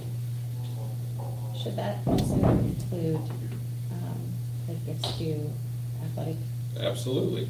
activity accounts? Yep. Yes. Yes. We changed the policy, so we, Donation threshold of $2,000. I've been living, and then the last one I have is 8:95. I've been in this district for 32 years. I didn't know we had to bring the parents to school day. I was gonna ask, since that was not 2014, we just take that out. Oh, take it out? Do we wanna take? I think we need to it bring out? your dog to school day or something. I don't know, but either Parakeet way. to school. I mean, when you have them here, it's nice to be able to bring them, but that's what I meant, like, I wouldn't wanna. You're about to I was say going to, that. but I was waiting for it to. I'm finished. I'm It's your done. turn. It just covers everything. Yeah. I'm not gonna get All right, any other questions, comments, suggestions regarding policy 8? We appreciate your due diligence, Maureen. I actually had a lot of notes too, but some of them were replicated. Your turn now. No, they were replicated. Hit 'em. Great. So we will look for those changes to approve next month. Next, unless there's anything else, last change. Okay. Consider approval of the summer baseball trip request. Dr. Tascam. Yes, thank you. So, last month, as you recall, we were unable to get the link to work, so, and Coach Pickerel, I believe, unless he made it late, I don't think he can come tonight. So, all right, I asked him to send some information. So, the Galesburg baseball program is seeking approval to participate in 3 overnight tournaments. They would be similar to the Omaha, Nebraska trip that was already approved. These tournaments are referred to as showcase tournaments. They are played at college ballparks in front of college coaches. One tournament is played at Parkland College during the month of July. Another is played at McKendree University late June, early July, and the third is played in Decatur in mid-July. It's a great opportunity for our players to get exposure they may not receive due to not being able to afford the trips, and allow us to play against some quality competition to improve our skills for the next season. The grand total cost for all the tournaments would be roughly $2,100, which we would have in our account right now, and we'll work to fundraise if approved. We'd also accrue costs for overnight stay in hotels for the trips. Players will ride with either their parents or coaches to reach the tournaments, and will be responsible for their own meals. Uniform pants will be provided by the players, and uniform tops will be bought by the players as well. The Galesburg High School baseball program is looking forward to your approval and support for this great opportunity for our players. Thank you for your time. Sincerely, Jeremy Pickle. Do I have a motion to approve? So moved. Second? Second. Any questions, any thoughts? Allison? Statham? Aye. Banks? Aye. Cervantes? Aye. Glasnovich? Lyon? Yes. Pickrell? Aye. Sharpie? Aye. Okay, next, consider approval of the Churchill, and I'm amending this for notification from Dr. Asplin and Lombard, middle school student council trip requests. Yes, and it's the same trip. It just somehow wasn't communicated on time that Lombard was going as well, but we did get communication from that this morning, that they were also going on the same trip, which is Friday, April 20th to Saturday, April 21st in Springfield for a leadership conference. Do I have a motion to approve? So moved. Second. Questions?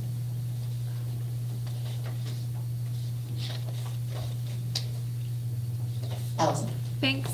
Aye. Cervantes? Aye. Glasnovich? Aye. Lyon? Yes. Pickrell? Aye. Sharpie? Aye. Statham? Aye. Next is consider approval of the 2018-2019 registration and student fees. Mrs. Ham. In your packet, you have our recommendations for the student fees for 2018-2019.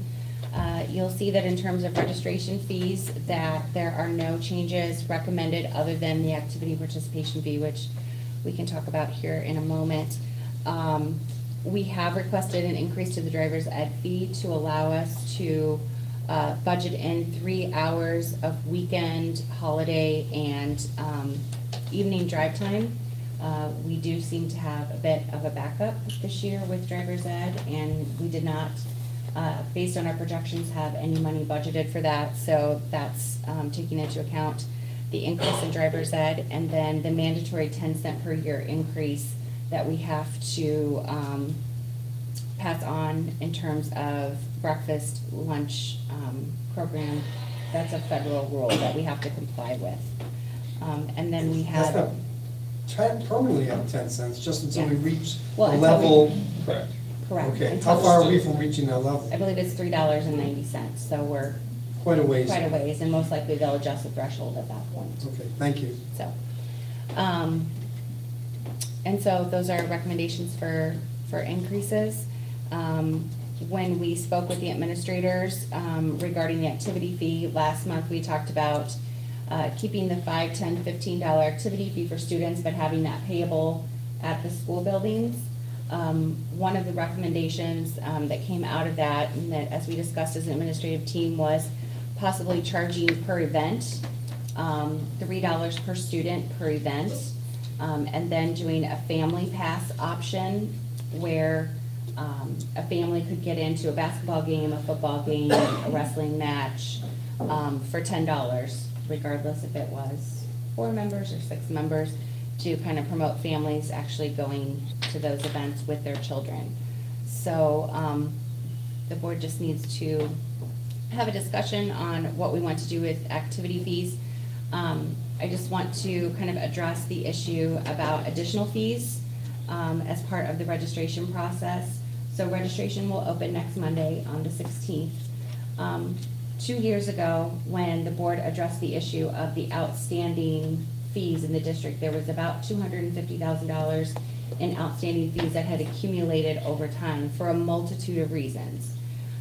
At that time, when we cleared out the counts, for the board members that are new to the board since that time, we cleared out the accounts and then sought to collect from those individuals.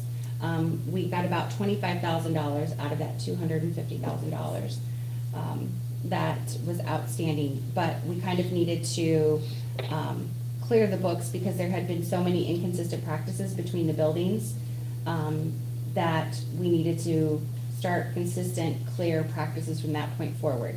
So we cleared out all of the accounts. At that time, Mr. Doney identified that one of, and I'm not going to call it a glitch, but it's just a nuance of the system, is that there's no way to force Skyward to make a parent pay a mandatory fee over an optional fee.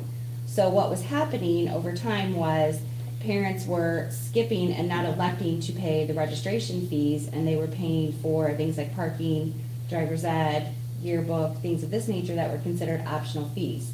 So then those registration fees were going unpaid, and it required people to track that down. You know, some of that was being done in some buildings, not in others, but it became a huge collection process. So last year, we removed all optional fees until the first day of school. And then the first day of school, when the majority of the registrations were done at that point, and we had particularly the K-5s placed, then we put those optional fees back onto Skyward for parents to go in to be able to order yearbooks, to pay for those optional items. So, See, it seems to me, you know, I don't do these things, but 2 of my children do stuff like this. It seems that Skyward should be able to remedy that. You don't have access to other boxes, so the other boxes are checked. I mean, it's definitely not rocket science. Well, but it is computer programming, which they do professionally. Right. It should not be a difficult patch. Unfortunately, Mike Doney, who is our Skyward coordinator, he sits on the state steering committee. So, and I mean, he's very knowledgeable. He investigated this thoroughly last year when we went to this change. It is simply not an option for Skyward at this time. They are rolling out a new version called Q in a year from now. Maybe Q will have some additional features that this version of Skyward does not, but it is not an option at this time. So I received my first email from Mrs. Ayton last night, and corresponded with her. A couple of the things that we offered and are recommending in terms of yearbook sales. I mentioned to her that we're going to have 3 off-site registrations, 1 in June, 1 in July, and 1 in August, that the yearbook is more than welcome to come and set up a table and sell to families, because it won't just be the Nielsen, Lombard, and Steele families. It will be anyone from the district. We've offered to take payments for yearbooks all summer long. I mean, until, you know, the end of the summer, until they can make those payments in the buildings if they so choose. Also, the publishing company, Walsford, has a portal that is available, and I know as a parent, not the same publishing company, but at my son's high school, there was never any direct marketing from the school. It all came from the publishing company. So the school provided the parent emails, and then Jostens emailed the parents directly, and you ordered your yearbook through that portal. So you just clicked a button, you put in your credit card information, it was paid for. They kept a list of everyone that had paid for those yearbooks. So it was a lot less time intensive, plus we don't assume the credit card fees. One of the other issues is that we get a 2.3% charge for every credit card transaction. We should negotiate better. Well, unfortunately, we There's better banks. don't have that option. We have a very select group of vendors that Skyward allows us to use credit card portals through. Also, I'm not sure that the Skylert system, where emails, text messages, and phone messages was utilized last year. I know the Skyward messenger system through the parent portal was utilized, but that, you know, the yearbook could be sending out voicemails, emails, and text messages as reminders, you know, throughout the year. So we've provided a variety of different options to help market the yearbook, but in terms of putting those fees on there, we're going to have a number of issues with people skipping the fees, and then as families go in, it'll be inconsistent between buildings, and we wanted to remove everything except the registration fee this year because we had the overflow issues with our free and reduced families, as we talked about before, where if they didn't pay the $5, their registration was not time-stamped and they were not in the queue to receive a place in their home district. So a lot of those were subject to overflow. So that's kind of the backstory on fees. You brought up policy 7:15, which I didn't ask, what are allowable marketing opportunities? So hence, if we turn over the selling of things like the yearbook to a publishing company, that would become, under that policy, an allowable marketing opportunity then? Yes. So that'd be an example of Yes. that. Another example is right now, Jostens is our provider for cap and gowns and for graduation announcements and things like that. They have an established portal where all of that can be paid by the parents directly to the company. Right now, we have school employees that are collecting that money, tracking that money for Jostens. So my recommendation would be in the future that not only with the yearbook, but with things like graduation announcements and caps and gowns, that we utilize those opportunities more, so that those vendors who are making the money off of the products can track that, and it's not school personnel making the collections for them.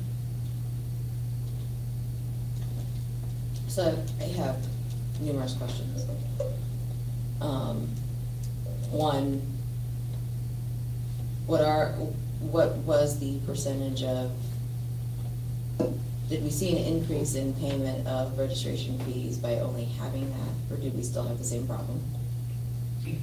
No, we didn't have the same problem. I'd have to pull up the data. Mr. Doney's actually doing that, to find out what we have outstanding. But they couldn't get, other than the high school families, they couldn't finish registration, and they couldn't get in the placement queue for K through 8 unless they finished.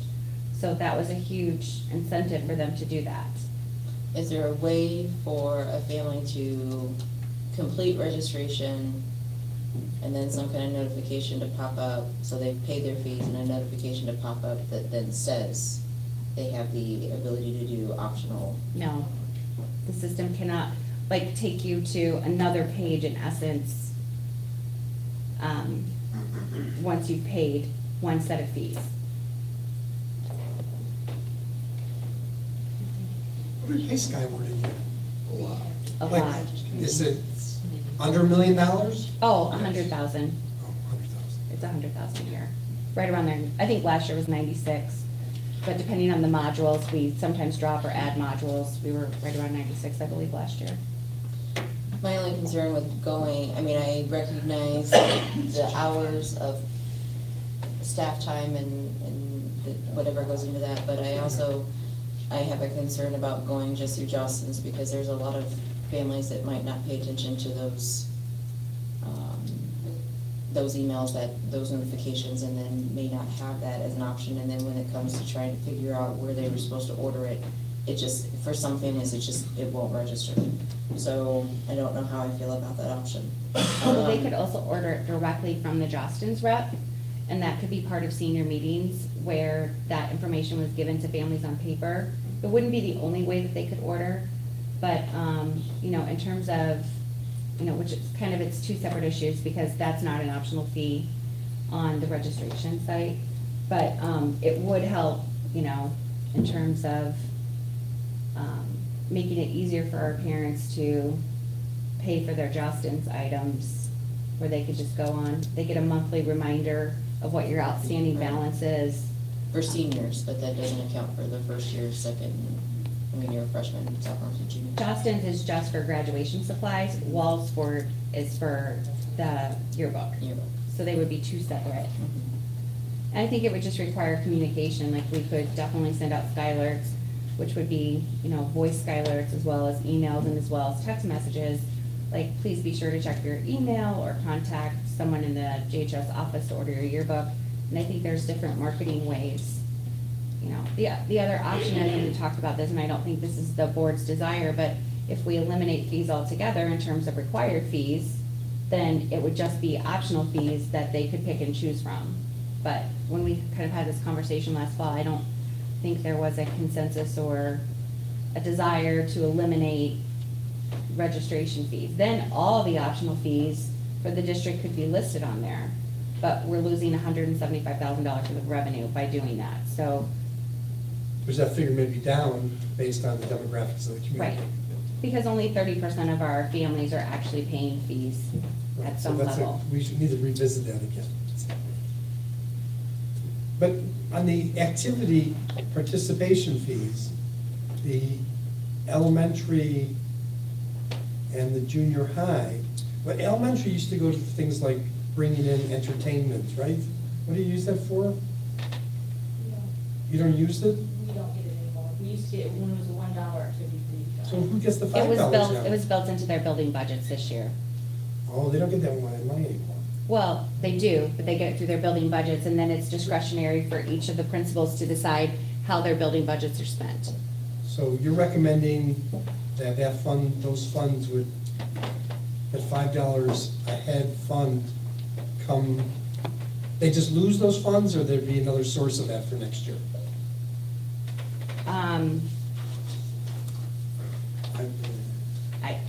To be honest, I haven't gotten to building budgets yet to really take a look at that. Well, and in our. The income source is gone. Right. Yeah. What was the high school activity fee last year? 15. And so you're proposing to take that away, and the student pays $3 each time he goes to something. Correct. I was gonna bring up just. And I mean, that's penalizing the student who wants to go to more than 5 things. Well, and families too. I feel like for elementary, like I know a lot of people went to things, when they paid the fee up front and they also take the family to the football game. And I can only speak for athletics because it didn't include fine arts. The fee didn't include plays. So, but I feel like I thought the activity fee did cover. We don't control the gate for plays. We pay. Which is a serious problem. I would agree. Because I feel it's not right to our students who want to perform, that the people going there have to pay $8 to come in. When people are performing on a football field, they pay, what is it there, $3? I don't know. No. $4. $4. And then when I spoke to the people in the drama department, they say, well, we really don't want to become a line item because we may lose money that way. On the other hand, it's not, these kids performing in the barn of the auditorium, there's no one there because we can't bring in enough people. It becomes expensive for a family to come. I think the same thing would happen if we start, every dollar, every time you come into something is. Well, and we were throwing out a menu of options because we're trying to figure out historically where a lot of this came from. We aren't married to that idea. The one thing that we really did want to divorce ourselves from is tying that activity fee to registration, because we felt like that was a barrier for some people. We wanted everybody to have equal opportunity to timestamp their registration. So. Very much appreciated. If we want to do an activity fee at the building, we can still do that. That's, you know. I'm also in favor of that, because you're also gonna lose, you have, like the junior high sports, like the girls' basketball, there won't be anybody there if they have to pay $3 to go see that. But I mean, you know, they stay after school, and there are a lot of kids there, some families, but that's not generally the one you're gonna take the family to. So I think you're gonna lose a lot of We charge for junior high spectators sports? for things like that too, yep. And they don't always remember to have their $3 there, forget to ask mom for $3. And then the people that get money from the concession stands are gonna lose money, because there won't be as many people there either, like the clubs that man the concession stands to get money for their groups. So I'd like to see the activity fee continue if we can somehow do it at the school rather than registration then. It shouldn't be a problem. Like, I'll look into, once the board decided, I'll look into some kind of holographic sticker option. One of the things that we're gonna be talking about later is that all students 6 to 12 are gonna be required to wear a lanyard with their school ID on it anyway, so they'll have that kind of on them at all times. And we can just, you know, put that sticker. Why do you need a sticker? Don't they scan, isn't it all scannable? How do they pay for their lunches? If they're in a school, they That's pay through the for Skyward system, but the Skyward system doesn't account for like athletic entries. So there's nothing that you could So scan. we're not paying a lot of money for it. It's weaker than I thought it was. It's hard at a junior high wrestling match to set up a scanning system. Right, we'd like, you know, we'd just like to be able to Yeah. and have some time, and we talked at our administrative meeting the other day, about whatever we decided here, we just needed to have time to meet with the gate folks, to be able to say, okay, this is the emblem, so, you know, hold it up, you're good. Right. Do we need So- do we need to investigate with regard to Skyward to see if there's something else out there? Well, we actually have, and there aren't a lot of products out there that do this type of student management. And there were none that we could find when we looked at this 2 years ago that integrate the financial management, the human resources, and the student management all together.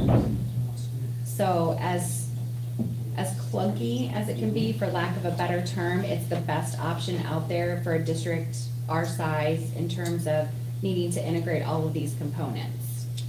And I can tell you, in case anyone wants to know, that if you want to do a special program through Skyward, they will do whatever you want, but they're gonna charge you, and they'll say, well, like,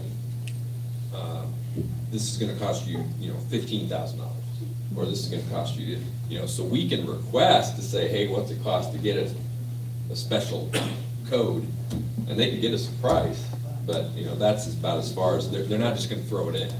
So, for instance, we quoted out, we have a special form for our health services, for our LPNs, and it talks about allergies and medications that you're on.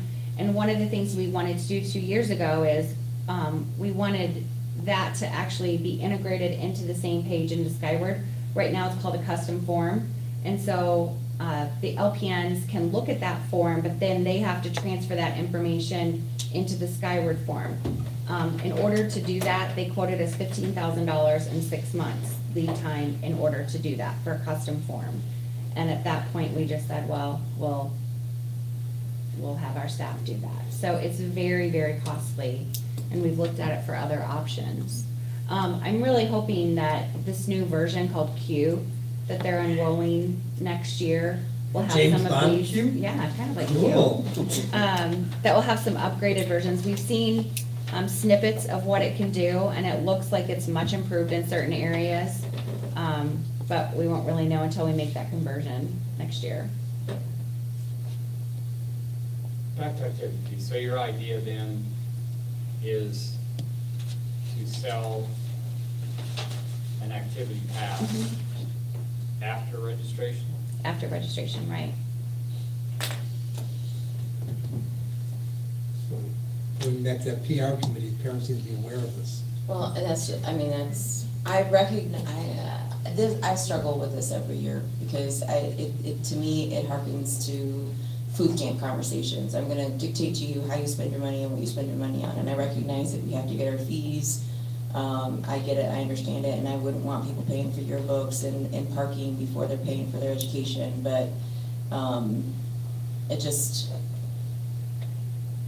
telling families that they have to pay attention to yet another form of communication about what it is that they want, there's just too many opportunities for that communication to slip through the cracks, and then we're creating another format for staff to have to follow up with families, and then you have kids sitting outside of a game who wanna go to it and they can't because they didn't get the email, or the parent didn't have the time to come off work to pay the fee at the time that we were doing whatever it is that we were doing as a district. So I need some more information because, all of that worries me. Driver's ed. Were we provided any kind of assessment or evaluation as to why they couldn't get the hours in the allotted time? We have a lengthy explanation that I can forward to the board from the driver's ed department as to a variety of different factors that were playing into that. Student related or staff related? Both. Because if we're making exceptions and gonna provide more driving hours because students can't do it because of sports or other practices, activity practices, or things like that, then I'm inclined to say no.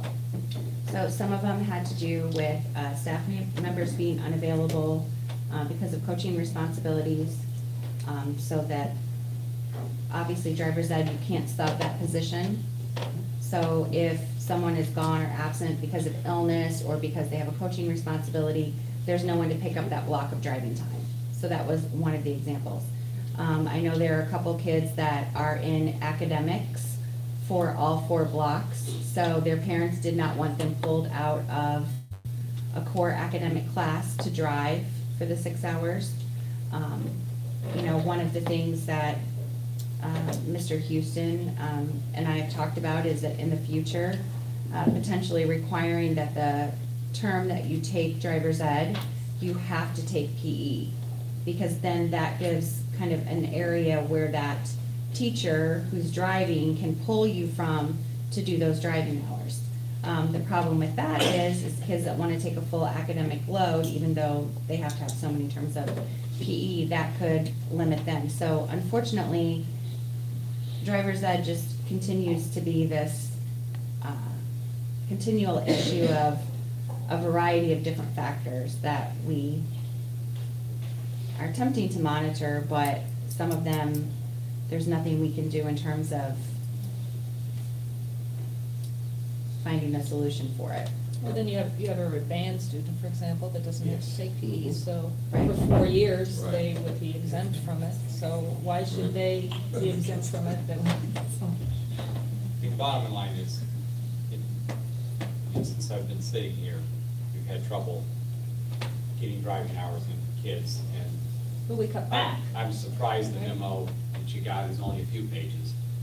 Offering driver's ed is expensive, and we are offering a cheaper option than the private driving service, and I don't have a problem raising the fee. I mean,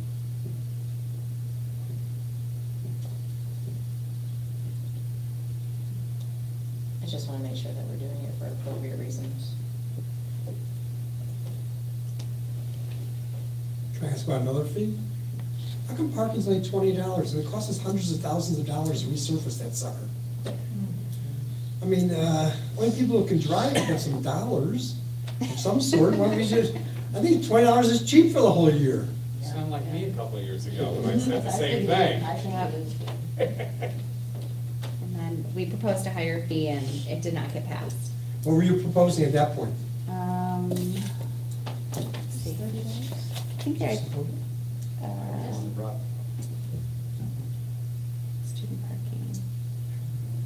What's your guesstimate on resurfacing the parking lot? Actually, when we started in 16-17, it was only $5, and it was approved up to 20, so it did get passed. It started out as 5. It was 5 for years. I mean, it was. Yeah, I'd The say sticker minimum, costs $5. I'd say 85,000. You think it's gonna cost us approximately 85,000, and we have to do it every 3 years? Yeah. And we already put the base in. Correct. So the capital expense is there, it's the maintenance The cost. crack, fill, and seal is going to stay because it's reflective cracking from the underlayment. So, And how many that's parking gonna- permits are there? Yeah, how many do we sell a year? How many do we get? I don't know, is Mr. Houston here? We might sell 60% of the kids that drive. The kids that drive? Yeah, and then we put the tags in the mirrors, half the kids, you know, and then you gotta have some manpower to go out and make sure the tags in the window, otherwise what are you gonna do? I mean, so then I mean, it's a progress monitoring piece as well too, because you gotta walk the parking lot, see if there's any kids that are illegally parking, and then you got the strip, the kids to go out and park on the strip and not park in the parking lot. We don't charge for that? We do. Oh, good. Same problem there though. And the condition of that parking is in terrible condition, but. Let's forget that. Not only is it Investing terrible, money but in that. there's a few of those big trucks that speed down that, because I can hear it from my apartment every morning. And it's not safe at all with the elementary school. Like revving engines, like, it's ridiculous. Okay, so we're supposed to be approving this. Do we have, what's our time frame? Because right? Registration opens a week from today. Well.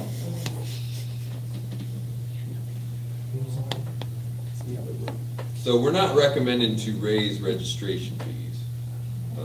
Those are Right. we're recommending to stay the same. If you want to reinstate the activity fees, I would just, once again, I understand your point, but if we're going to tie that to the timestamp, that's a problem. I mean, I've only experienced it once, but that's what. So either we're not going to tie that to the timestamp, or I would make a motion to approve the registration fees as presented. Which we've actually already done. The motion's already done. Oh, sorry.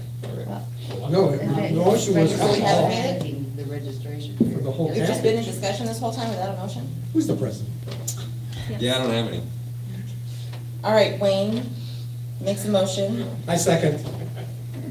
As presented, right? Yes. With no activity listed.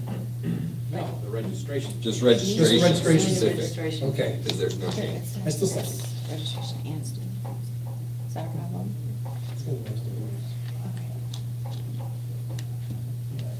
So we don't need an amendment for the optional. No, we haven't gotten to, those aren't included in the motion. Okay. Allison. Cervantes. Aye. Glasovich. Aye. Lyon. Yes. Pickrell. Aye. Sharpie. Aye. Statham. Aye. Banks.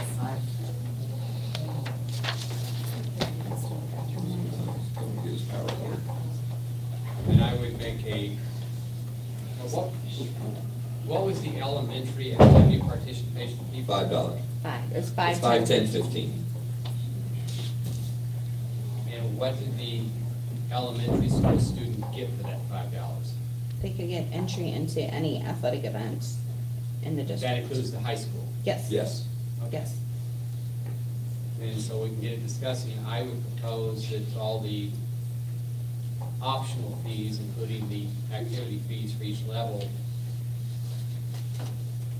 be approved as presented, except for that we reinstate the activity fees for each level as of last year. That are optional. Right, which would be the 5, 10, and 15. Right. Last year they were required, but this year they would be optional. Is that what you're Oh, that'd be fine. recommending? Yeah, that'd be Okay. fine. Does everyone understand the motion on the table? Well, I was gonna say, just so, as I understand it, if you make it optional and you put it as part of the registration fees, but you don't, we're not gonna pay attention to whether or not they paid it as to whether or not they're registered. But if they did pay it, we could still affix a sticker to their ID. Right? Wait, what? Right. But the elementary, we'd have to give them something to do that. Right. If it's optional. If it's optional, they would just go in and get that from each individual building, or we could have those here as well. That Yeah, they but could- what activities does elementary use an activity fee for? Get into any district activity. Any district activity. Oh, it's good. That's not how, have you had that in the past? Last year. That's why I was confirming, I mean, so if you've got 3 kids in school and you want to take them to a basketball game, Well, 3 kids get in for free. If they Free bought- meaning you If pay they $5. bought the activity pass. If you have K through 5 kids, it's $5 per kid, then they get into any sporting event. If you have junior high kids, it's $10 per kid for the whole year, and then high school kids is $15. So as it stands right now, you just pay that at registration, you're done. The problem we've had is separating that out for who's technically registered and who's not. I guess, and then the other thing I don't know the answer to, so if you take tickets at a basketball game and you bring in 6 kids, who's to say 2 of them aren't from Geneseo? No, you're gonna have to have some kind of. Right, but they haven't so far. You're gonna put out a gate at the door. At their, but if they're in 4th grade, When they come in at the gate, you ask if they're Galesburg Public School, they're 205 students, and they say yes, so they go in. If they say no, then it's $3. so yes. You I'll say, be honest, isn't Geneseo live? Children of the. Yeah, I want to go on record as saying only non-205 students are, so whomever those are, welcome Sterling and Geneseo to the West Right, they're 46. really beating down here. But you are terrible liars who sneak your game. This has been recorded these days. I understand. Scott Cuffle, if you're watching this from Geneseo, I'm sorry. I've taken tickets at a soccer game. People will do anything to avoid paying a couple dollars. Who's that, Keith? And then complain about the facilities. I'm just clarifying so everybody understands the But situation. now they'll have something tangible to show, so The junior then, high kids will have the sticker on their ID. so will high school kids. High school kids. Junior high, I guess if we can, I'll leave it up. Elementary. I'll Just leave it provide up to something you. that they would We'll need. make Come up with some, something. yeah, we'll come up with a pass that the parents can Right. keep, I'm and just then. clarifying for everybody so I they recommend a know. tattoo because the pass will be lost. Yeah. We should all be barcoded anyway. Yeah, the chip, with the dogs. Okay, I don't like the idea of these being, I don't like the idea of separating it out, but I'm willing to let you try it. I think it's a horrible idea, but I'm gonna let you try it. I mean, and I'll go on the record, you know, I'm at the point with the amount of time that it took, and then last year with the overflow situation, you know, it is $175,000 worth of revenue, but the simplest answer is to only have optional fees on there and to eliminate registration fees. That's the simplest answer. Yeah, that'd be awesome. And then you only have the optional things for people to pay for. Then you could put the activity fee on there. Then you could put yearbook, you could put the Yearbook, parking driver's pass, ed, parking. everything. Representing a lot of taxpayers, I think that's a horrible idea. Right, so then the option, you know, it's like we can't have it both ways at this point. But when only 30% of your student population is paying for fees anyway, does it actually, I mean, are we actually doing a disservice to the community, the taxpayers? Only 1/3 of the people who commit crimes are caught. Should we just quit law enforcement? He's the police officer. I mean, Well, that was an apt parallel, but. no, but. All right, so there's a motion on the table regarding the optional fees. But there was not a second. I was going for that. Say that again? Member Statham? I move to accept the optional fees as proposed, except to reinstate the activity fees of $5 for elementary, $10 for junior high, and $15 for high school students. Optional. Yeah, said the Optional. optional fees. Optional fees. As presented. Yep. What about the parking? You wanna up the parking? I was just laying that motion out there, trying to get the discussion I going. need a second. Second. And let me remind the board that it is 9:15. And no one wants that. So, are we good with the optional fees?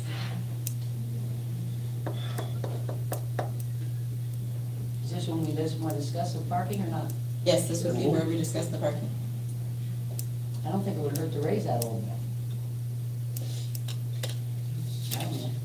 Do we know how many we sell? I don't have that right. Okay. Based on Mr. Houston's rough math in my head, that's about 360. I mean, if he said 60% of the driving eligible, it's somewhere in that neighborhood. I don't know, it seems awfully reasonable to me, but I'd say raise it to $30. I'd go with that. I remember when my grandson started driving, he was going, and I said, what's it cost to park out there? And he said, $20. I said, a month? He said, no, for all year. And I was amazed, but.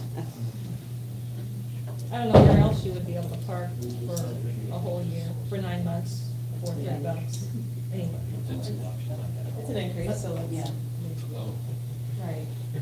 Well, and given what we're having to do to the surface of it, I mean, every little bit more we can get. Well, that money is going to a dedicated account, though, is it? Parking? Should it? It should. Actually, it stays at the high school, ironically. Really? Go out and check those cars in Denver, what do you call that? The Denver Boot 'em. What, Mr. Houston, what does that money go towards? The $30, it doesn't come out. $20. 20. Or the 20, sorry, soon to be 30.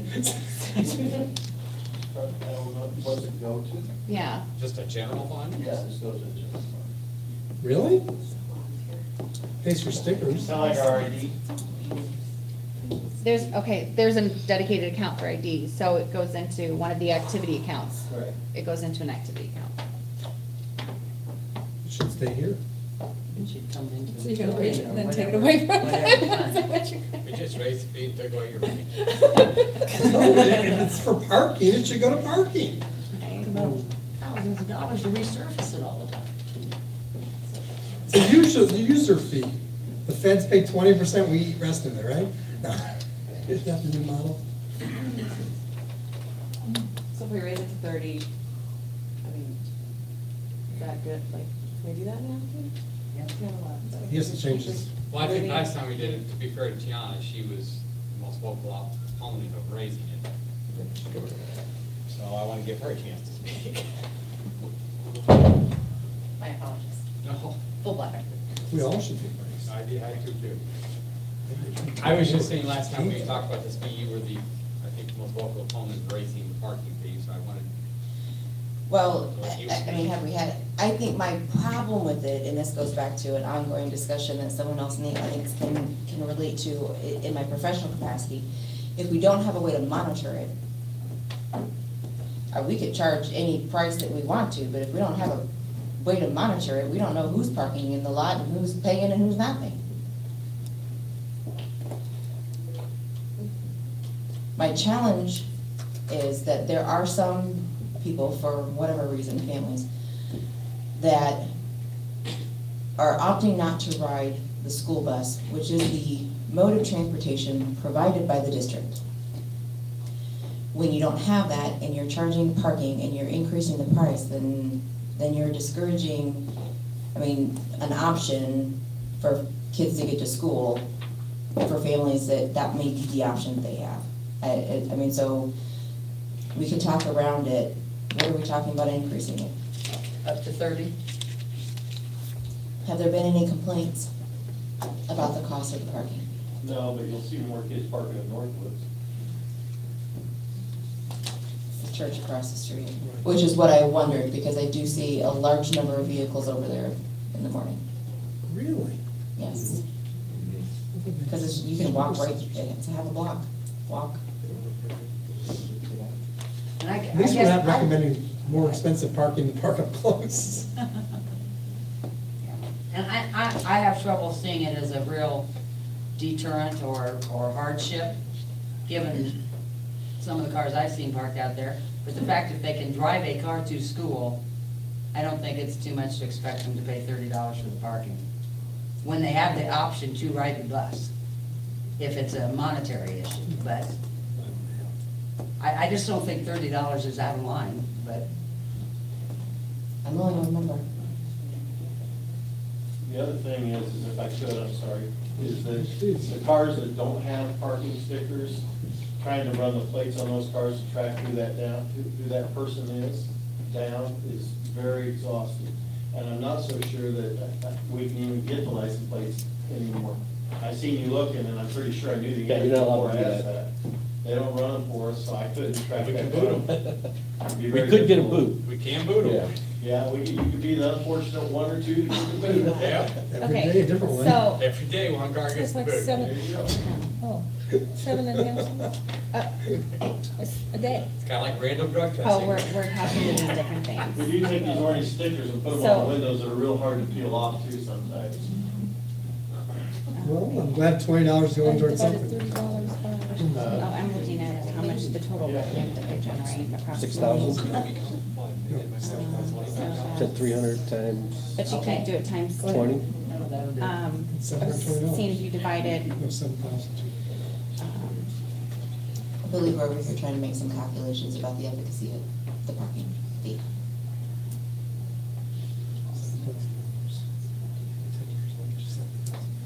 okay, so if we only have 30% of our students paying fees, so we're talking about roughly The driving $9,000 in students. revenue, okay?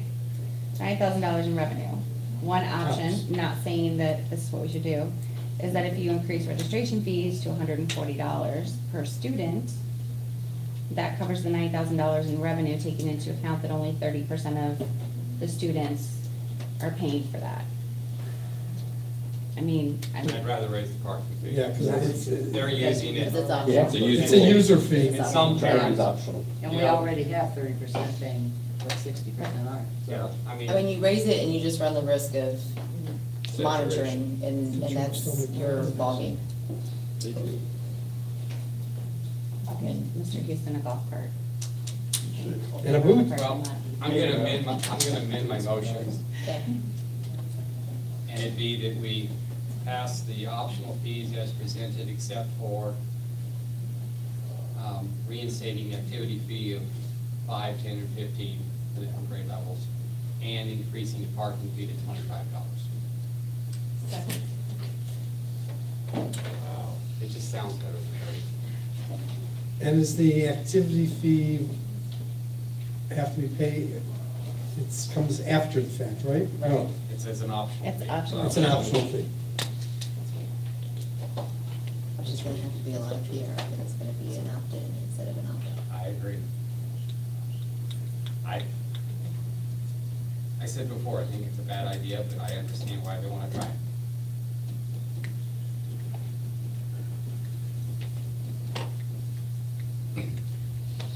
Motion's on the table, is there any other discussion? Allison? Glasnovich, Yes. Lyon, Yes. Pickrell, Sharpie, Aye. Statham, Aye. Banks, Aye. Cervantes.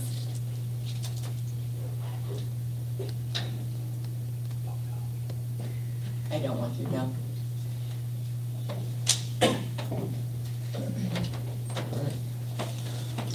Moving on, boundary study discussion. The one that, I couldn't find the agenda.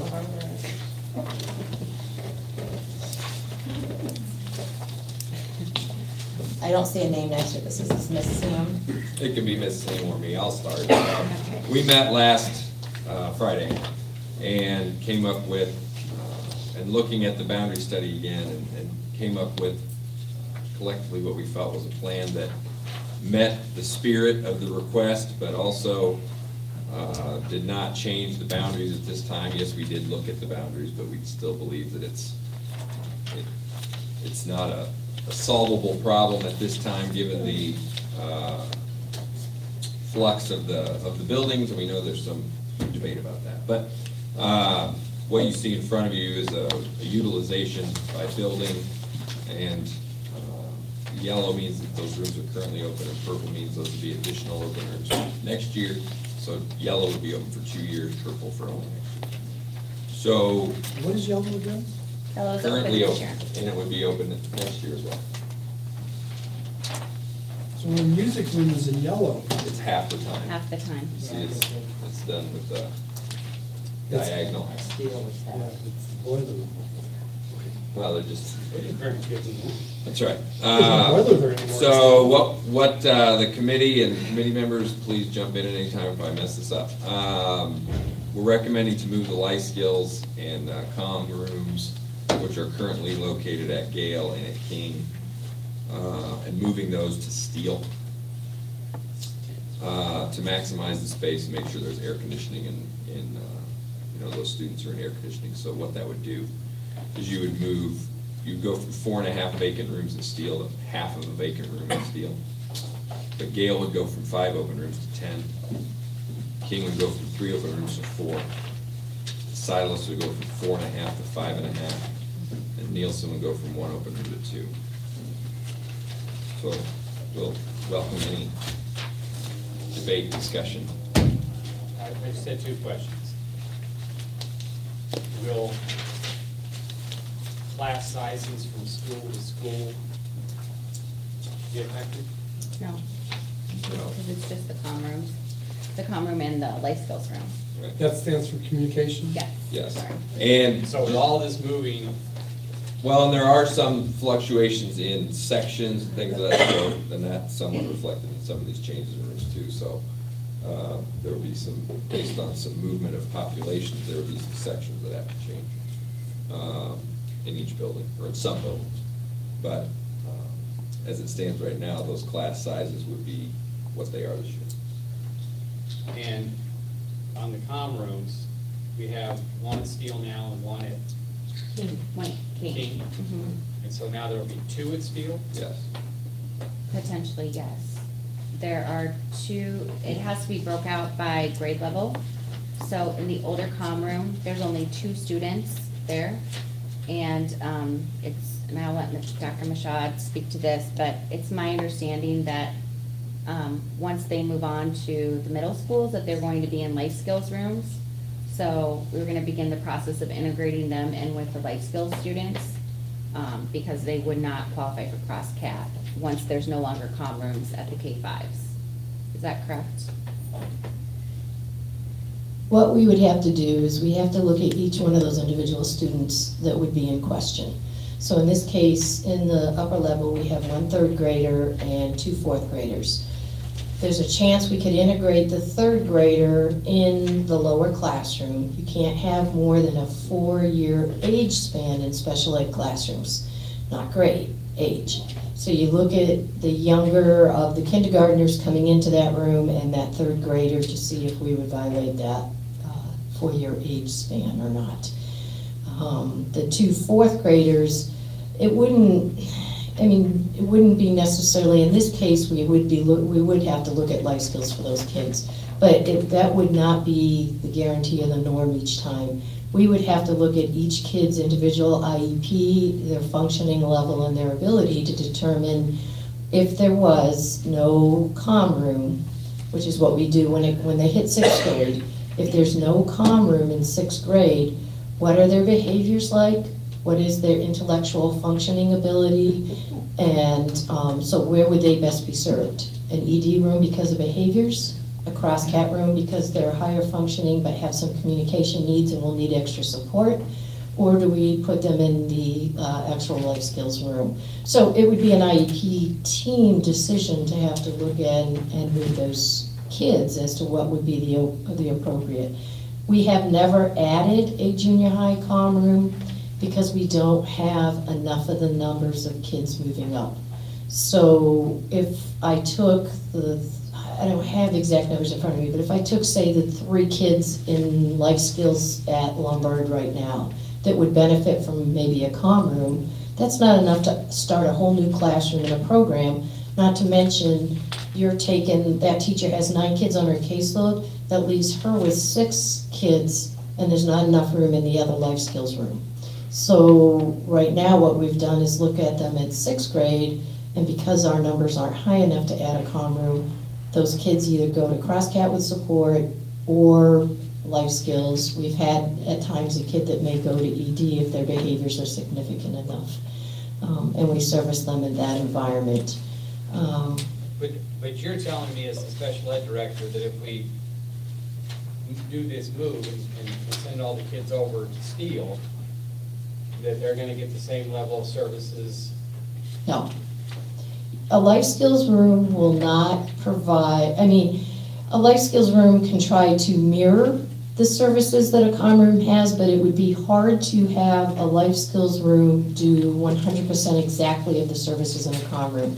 A communication room is set up usually in stations, most of the time using a ABA model, applied behavior analysis model, where kids are rotated and moved in and out into small snippets of pushing of academics that has a communication core to it.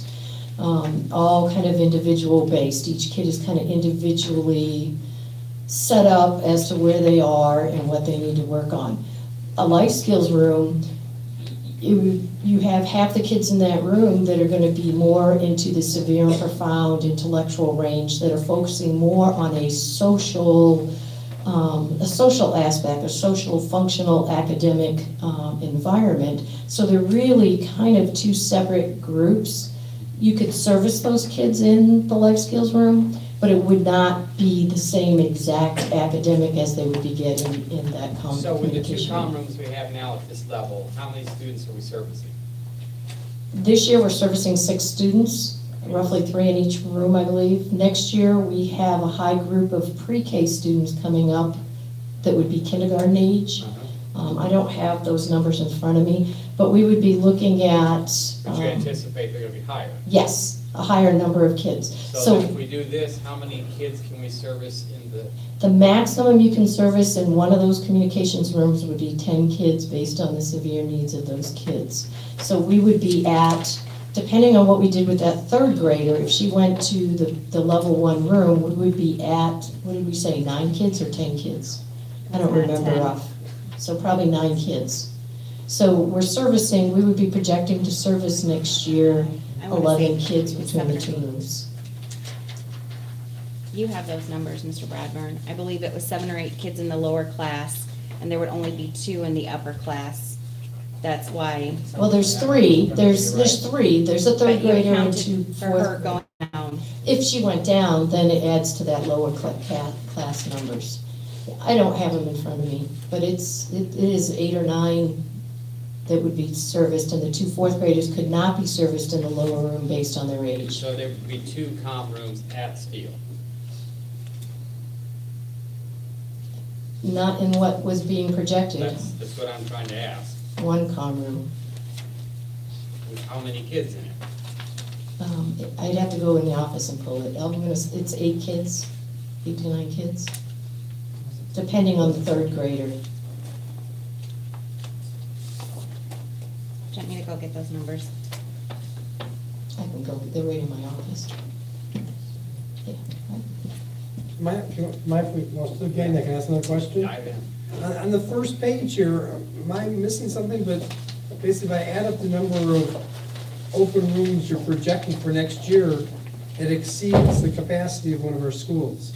So are we just, so we're gonna pay for another year when we have 1 too many schools? Is that correct?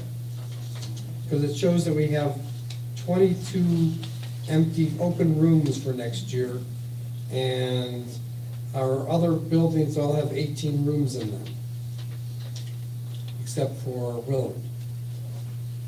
Am my math right there? Yeah, they all do have 18 except for 18 plus South. the room over there, so maybe 19 each. So we're basically saying that we can live without a school given our current enrollment. But we're not doing that now because we haven't done how we want to structure our district, right?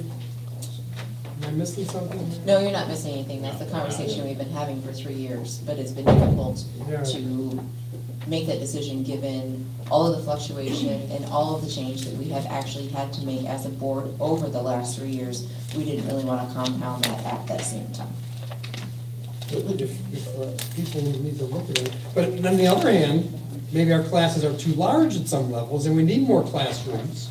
Yeah, I was gonna say, you can't just look at numbers either, because it depends on how many are in the first. We might be under in 1st grade and over in 3rd, and you need 5 3rd grades and 2 2nd grades, and so there's more to it than simply just looking at the number and dividing it by 18 or Well, we're whatever. operating off of the current contract, which of course Maury always says that we haven't negotiated that yet, and this is all dependent upon what happens at the high school level with the block system, because from where I stand, correct me if I'm wrong, that ties our hands a little bit, yes? Well, the current language in the contract does bind us to certain schedules and certain staffing levels in certain places. The language for the different levels is different by, different verbiage in the contract. So it would be 9 kids in that room if we went to one room. It's 9 kids, 2 aides, and a teacher. And that's at what level? Or what, Douglas? That would be K3. That'd be K3. And where are you projecting to put that room then? Steel. In one of the regular sized classrooms? Yes.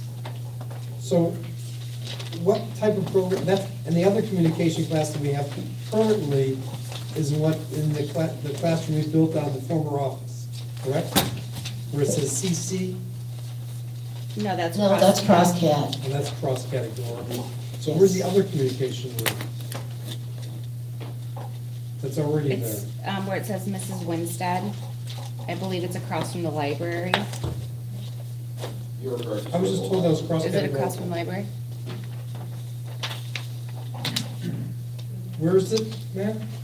Do you see on here where it says Mrs. Venatigan? Right, that's the It's across the cross-categorical. hallway. No. That's what you just told me, was the old office. There's a crosscat room right next to the old office area where that was. That is a communication room.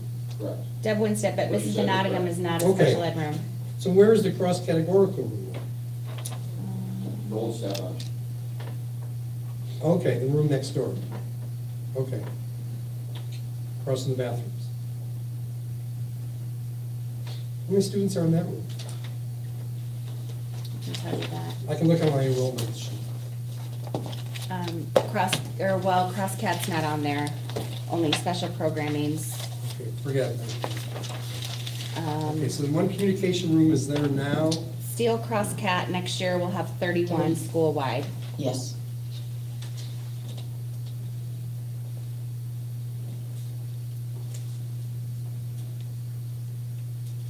So the other communication room would go into one of the regular classrooms? Yes. Okay.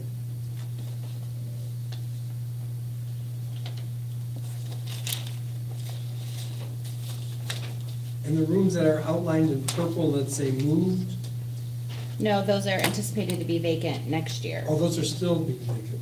Mhm.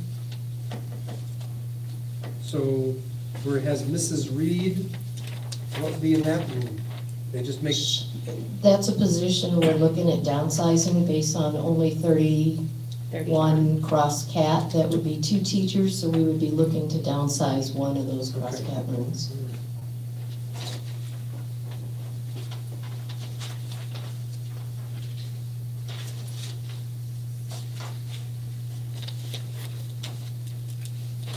Okay, so in essence, or to keep track of time, in essence of time, but do you have any other questions or any other data that you need, please forward that to Dr. Asplund so he can put that together for us. The only thing that I would ask is my learning style is a little bit different, and looking at all this lead on top doesn't really compute to me. So if there's a way for there to be a written summary too, that it kind of explains the idea, just not the numbers. Like, this is how many classrooms we have in this category, this is what we're looking to go to, and this is how it works. That would be appreciated from me. Any other information or data that people need?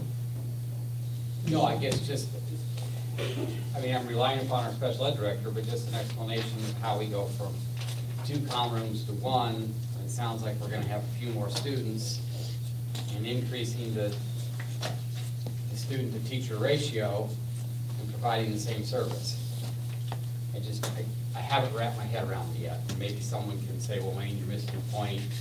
No, I think, and one of the things that Dr. Mashad didn't point out is that we are the only school who really does comm rooms. So, I mean, that's another problem, is that we have a program that's really not replicated anywhere else. It's not replicated in CEPCO or other co-ops. So there's been a lot of discussion over the years about whether we even have these, and then how we integrate them either into ED classrooms, which in some grade levels we have room, into a life skills classroom, which we have room, or into cross-cat. So we have places to put these students, and in most other districts, there aren't this communication type of program. Exactly, she's right. I mean, Yeah. Peoria had it for a long time, but even they ran into issues with segregating those students out. So a lot of, there is no other places that have commons. And I may be naive, but I've just always bragged that I thought we offer better, more special ed services than any other district around.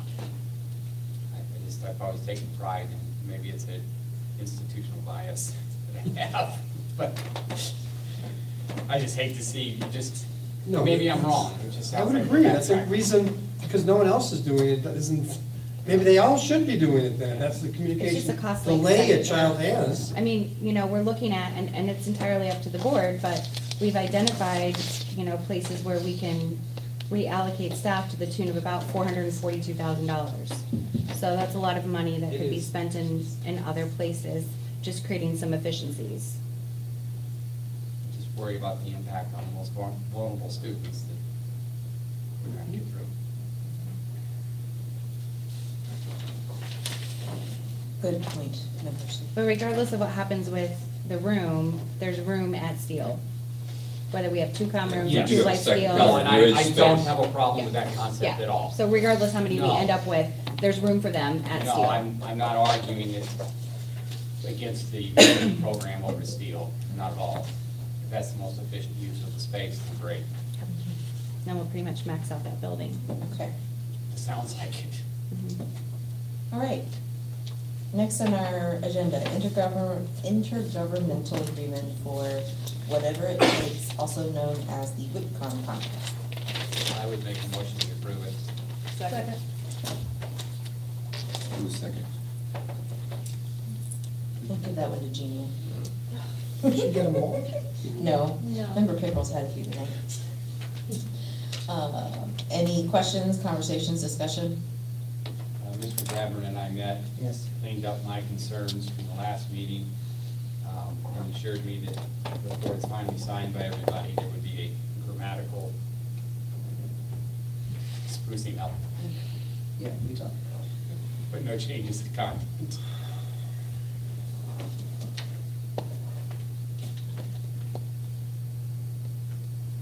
Was there something about the stickers on the Chromebooks taken out? Wait, that's the. That's later. That's Oh, that's the next one. Yeah. All right, good. Yes. I'm ready. I'm Right, ready. I'm jumping ahead. All right, vote. Allison? Lyon, Yes. Pickrell. Aye. Sharpie. Aye. Statham. Aye. Banks. Cervantes. Aye. Glasnovich. Yes. I promise we do know what we're doing, folks. Before we go into the next one, popped up in my email during the meeting, a message from you dealing with the notes from the previous discussion on naming. I haven't had a chance to read it though. Is that relevant to our discussion? Once we get there, yes. Okay. Next item on the agenda, consider approval of F&M naming rights agreement. Do I have a motion? We have to have a motion at the I so discussion. moved. folks. Thanks. Second? Second. Thank you. Now, Gotta read- Member Lyons. I gotta read the email, I Or guess. Dr. Right. Is Well, it relevant? what, yes, so, as you will recall from an earlier email I sent you, from the notes from the meeting we had last week, that we had some historical documents that were coming. I finally got them and I forwarded them to you, this evening, yes. Which is late, obviously, but, we were at the mercy of some other folks getting us the information. So, the notes from the committee stood that, and the idea of the laptops being on there, that was already taken off. I just didn't want to go through the process of rewriting the whole thing until we got all this stuff done. So that was already stricken last month.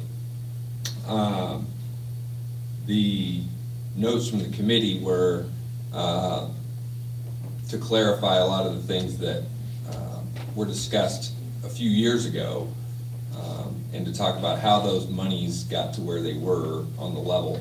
There's been a lot of discussion about the amount of dollars per month or per year were not enough, and so that committee talked about why that number got to where it was based on some historical information. And that was researched by that committee back in 2014. And so all those documents there are attached.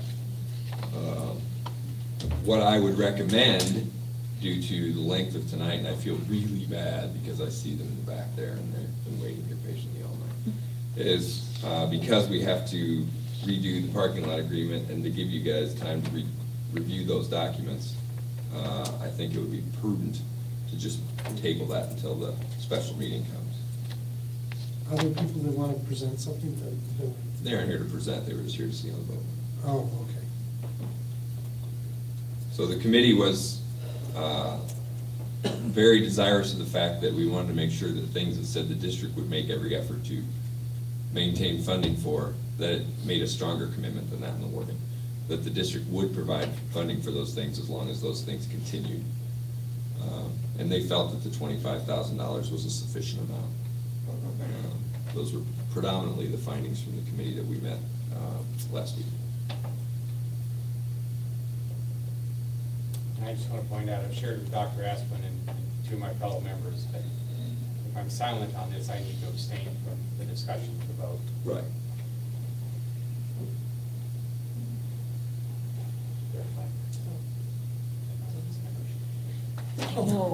I know that that exists, but. So you will find, and I'll be very transparent, that, and I want you all to review those, and there's like 22 documents, so it's gonna take a while. My recommendation will remain the same when we get to that point, so if people don't wanna come to the special meeting, understand what I'm gonna recommend. Whether that's voted on or not is a different matter, but I just want people to understand, we're not trying to dodge public scrutiny here. It's late, and there's a lot of documents there that need to be reviewed. Okay, so if I look at this, Member Lasnovich made the motion. Are we good with tabling? So I need to withdraw my motion, We agree to table, or agree to table, right? whatever I need to do. Yes. So, We're gonna follow Robert's rules right along. Next item on the agenda, consider approval of the 2018-2019. Do we have to vote on that motion to table? We don't, right?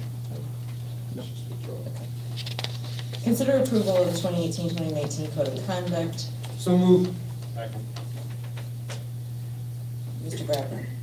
There is one addition, you have something at your table that we'd like to add.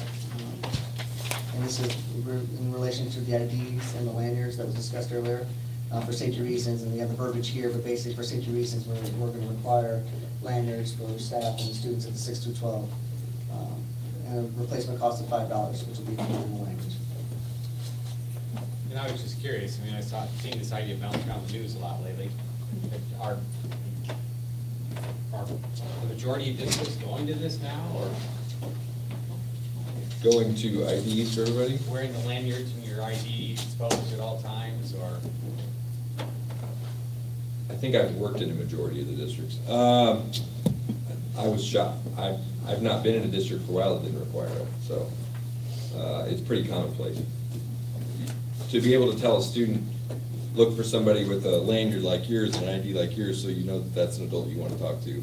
And so if we see somebody walking the halls that doesn't have it, conversely, as an adult or a student, are you supposed to be here? It's just one more level of security, so we can see that people are who they say they are, and we're having people in the halls that are supposed to be there. Any other questions?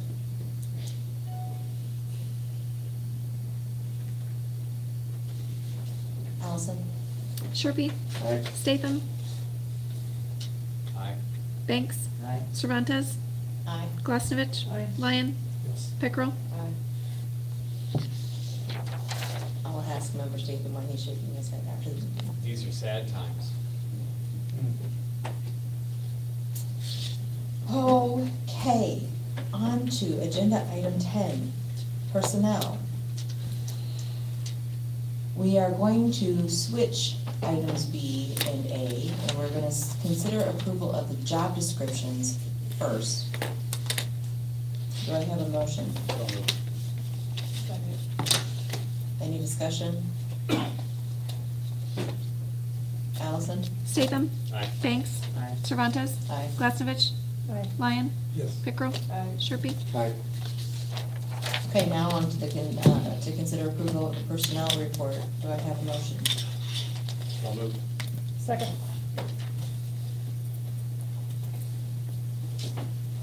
Any discussion? Allison? Banks? Aye. Cervantes? Aye. Glasnovich? Lyon? Yes. Pickrell? Sherpy? Aye. Statham? Aye. Okay. Good about that. Future. Yes. Okay. Comments by the Board of Education. I will start to my right, Member Glasnovich. My brain is fried.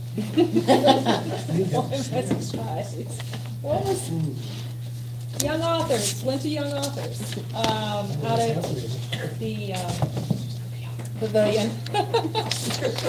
Mrs. Van did a wonderful job, and the author was short and sweet, and that was really nice, but it's really great to see all those kids who are so excited about writing books and writing stories, and I've been fortunate enough to have a granddaughter who has followed in her mother and her uncle's footsteps, and so this was her 3rd year there, and she's thrilled about writing, and I wish every kid would be as excited about it, but this program I think is really good, and I think it's a really good program to have, and I hope that they keep writing, and being artistic and doing their own illustrations and everything. It's a wonderful thing to see, so that was great. No comments.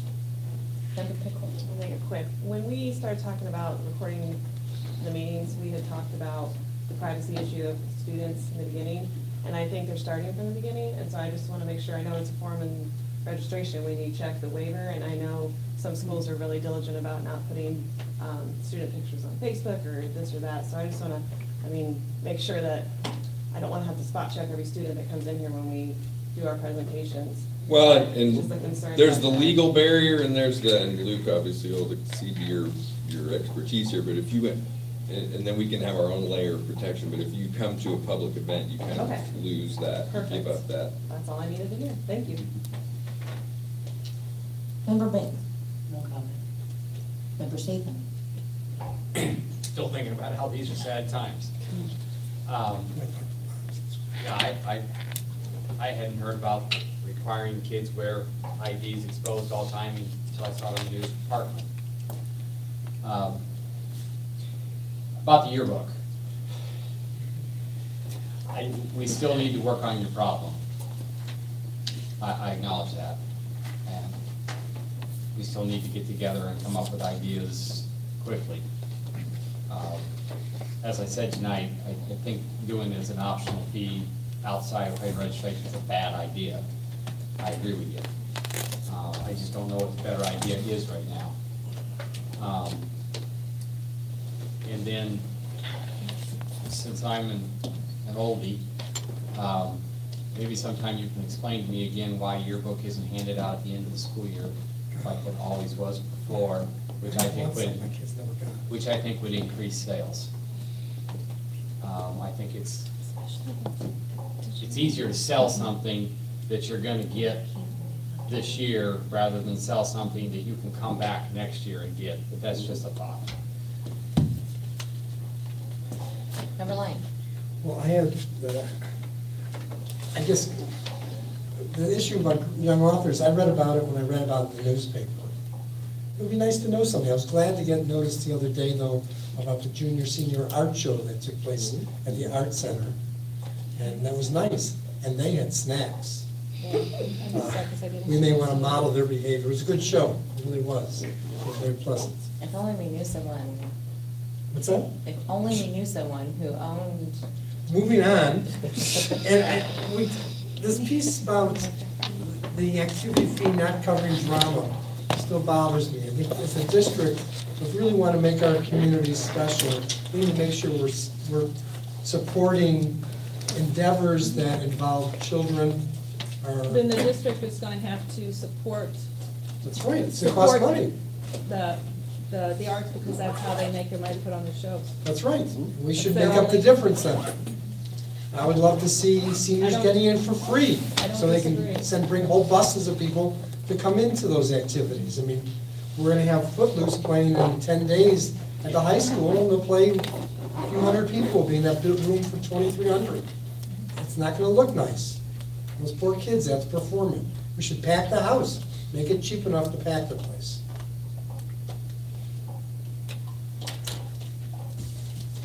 I want to make my comment short. I looked through the building reports, I looked through the Twitter, I looked through the social media, and I am so happy and delighted for all of our students that have successes in all of the programs that we host. My only challenge is that when I see some of those pictures and I look at the leadership positions and I look at the opportunities, for me, it still does not reflect the makeup of our student demographic. And I don't know how to change that conversation, I don't know what that means. But for our building administrators out in the audience, I would encourage you to have conversations with your staff. Are the students that we're putting forward for awards, are the students that we're moving forward in competitions, are the students that we're highlighting, student of the month, et cetera, are they reflective of our student population, or are they not? Future agenda items, I have one, I forgot it. About when are we going to meet for the We need. evaluation plus the F&M naming rights plus the parking lot bid? Thank you. Did y'all get that? How about April 26th? It's a Thursday. Fortunately, I have a program in my professional life, in my personal life. There's a poetry contest that was held through the high school, and there's an award at Sandburg on the 26th. All right. We participated in the past, Well, I know because my niece won an award, so she's gonna be over there. That particular week, I could be here on the 24th. So say I'll be in Boston on the 26th.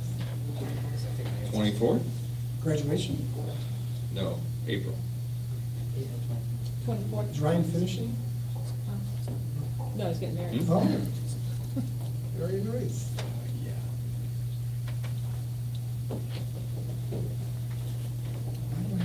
I can do the 24th.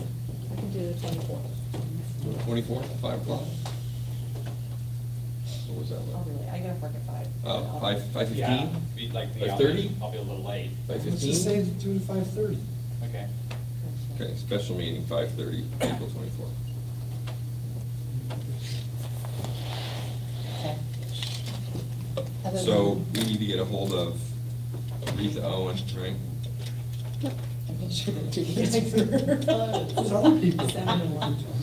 Maybe it goes without saying, but we don't need Luke at that, do we? No. Can I add one thing? We do have 2 people that we actually hired tonight out here in the audience. We have T.C. Michaels right there. T.C., you want to raise your hand? Be the new assistant principal.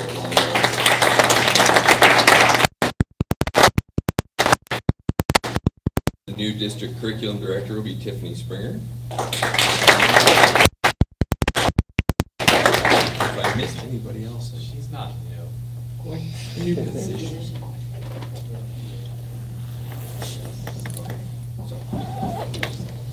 All right. Motion to. 5:30. I so moved. Oh. I second it. Allison, or all in favor? Yes. people. I didn't hear a lot of ayes. How long do you think we'll be going on the 24th? I would guess it would be 2 hours.